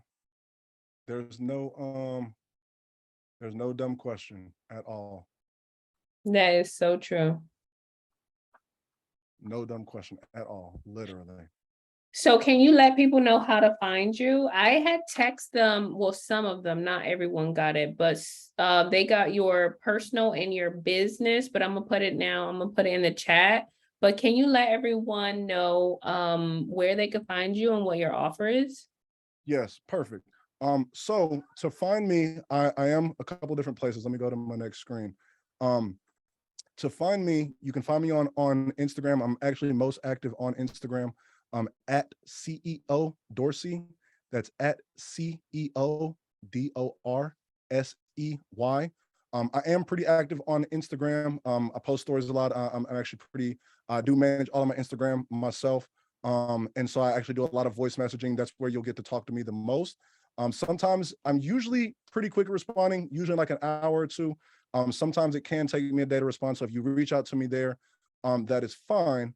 But if I've provided some of the websites, which you can see if you want to see some of our information, to reach me that ways. Those are the best ways to see about my business. But this is huge because so this is just the introduction to what we do. And we have actually, like I said, I've been doing this for years. I've been doing this hands-on. I've structured multiple seven figures in funding. I've done personal business, and I love what I do. But I want to be able to reach more people. And with that being said, there's only one of me. And so what I've done is, this is just a very detailed introduction to what we actually do. We have actually launched our all-star coaching program. And you guys will actually get an opportunity to go through it. We actually just launched it today. We're in pre-sale mode. The actual course launches on November 14th, just so you guys are aware. But you guys can see the pre-sale link. You guys can see a lot of our information about what we have to offer. It is on the screen. It's www.thefundingplaybook.com/presale. That's all one word. You'll be able to go there. You'll be able to see a lot of what we do, how we operate, and a lot more detailed information of what we do, because business credit and business funding is great, but we do it from A to Z, and we teach you how to build the personal, how to repair your own personal, fund yourself on the personal side, get to the business side, build the business credit, do the business funding, acquire age corporations, and become everything that you need from point A to Z, so that you're understanding how to do it yourself. But more importantly, you can again take this information and empower your community and increase your mission. Because I promise you, if you thought this was simple and this was valuable, I promise you the course makes it down so simple, and you get access to us twice a week. So if you really want to reach out to us and work with us, that's the site. Or like I said, you can connect with me on Instagram as well too. The pre-sale, like I said, it's only available for 15 spots. We are only taking 15 spots. And there is a huge discount involved with it, and a whole lot of value. So check that out. Check out the page. And like I said, connect with me on Instagram, and those would definitely be the best places to contact me. That is absolutely phenomenal. Thank you so much. So I did put the website in the chat, thefundingplaybook.com/presale, and Dorsey's Instagram. And some of you guys received a text with his business Instagram too. Are you on there too? Simple Life Fix at Simple Life Fix? Yes, we are. But as I mentioned, so we started that, and then so a lot of our work has been referral based. We've been a lot of behind the scenes, like I said, the last couple of years. This course is really the launch of us really utilizing Simple Life the right way, and really getting back on our business social media. Everything that we do is actually run from our business Facebook page, and we do a lot of our advertising directly from the Facebook marketplace. So we are getting more active on there, but I'm definitely much easier to reach on my personal Instagram, or through one of the websites mentioned. And you'll get an opportunity to speak with me, schedule appointments, and then speak with me or somebody else on my team as well too.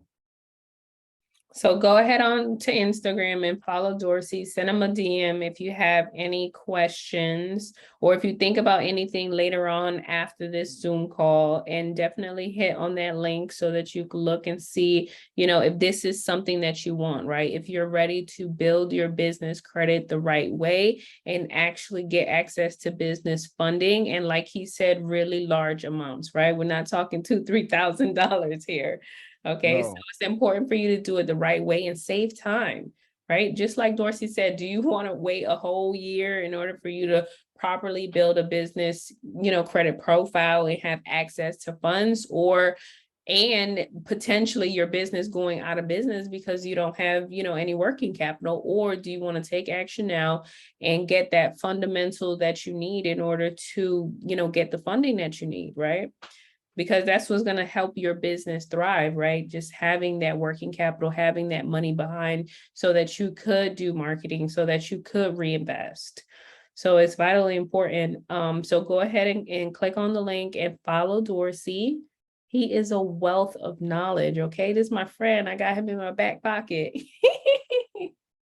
Thank you so much, Dorsey. Thank you, thank you, thank you so much. Of course. Anybody have any last questions, comments, concerns? Yes, please ask me any questions or concerns that you may have.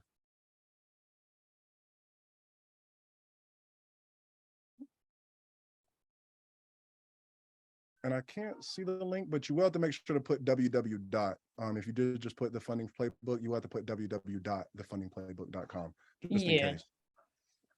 Yeah, I put it on there. Perfect.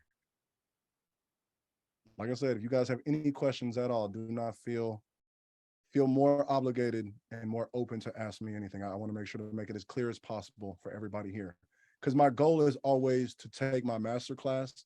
And if you really want to, figure it out and dive in and take action, you have enough resources and information already that you can go and figure it out. Like I said, this is powerful information for sure. It sure is. It sure is.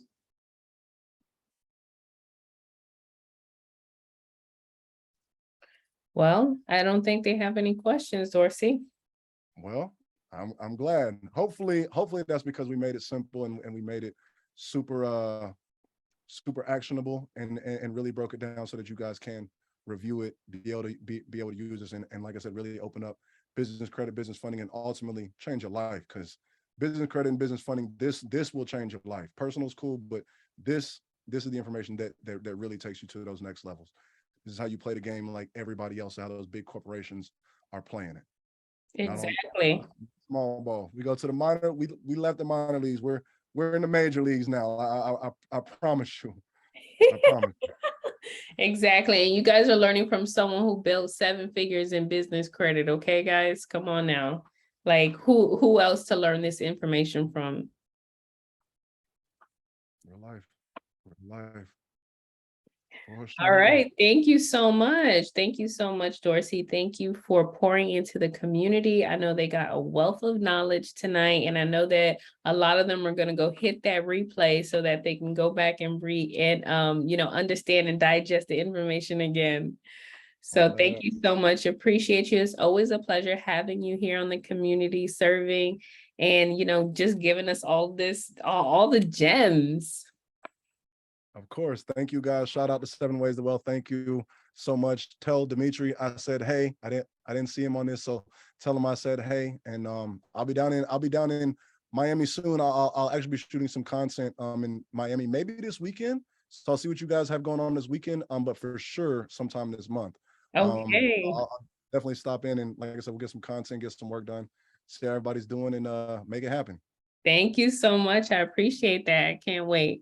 I'll see you guys soon. Have a wonderful night, everyone. Thank you. Bye. Thank you. Have a blessed night.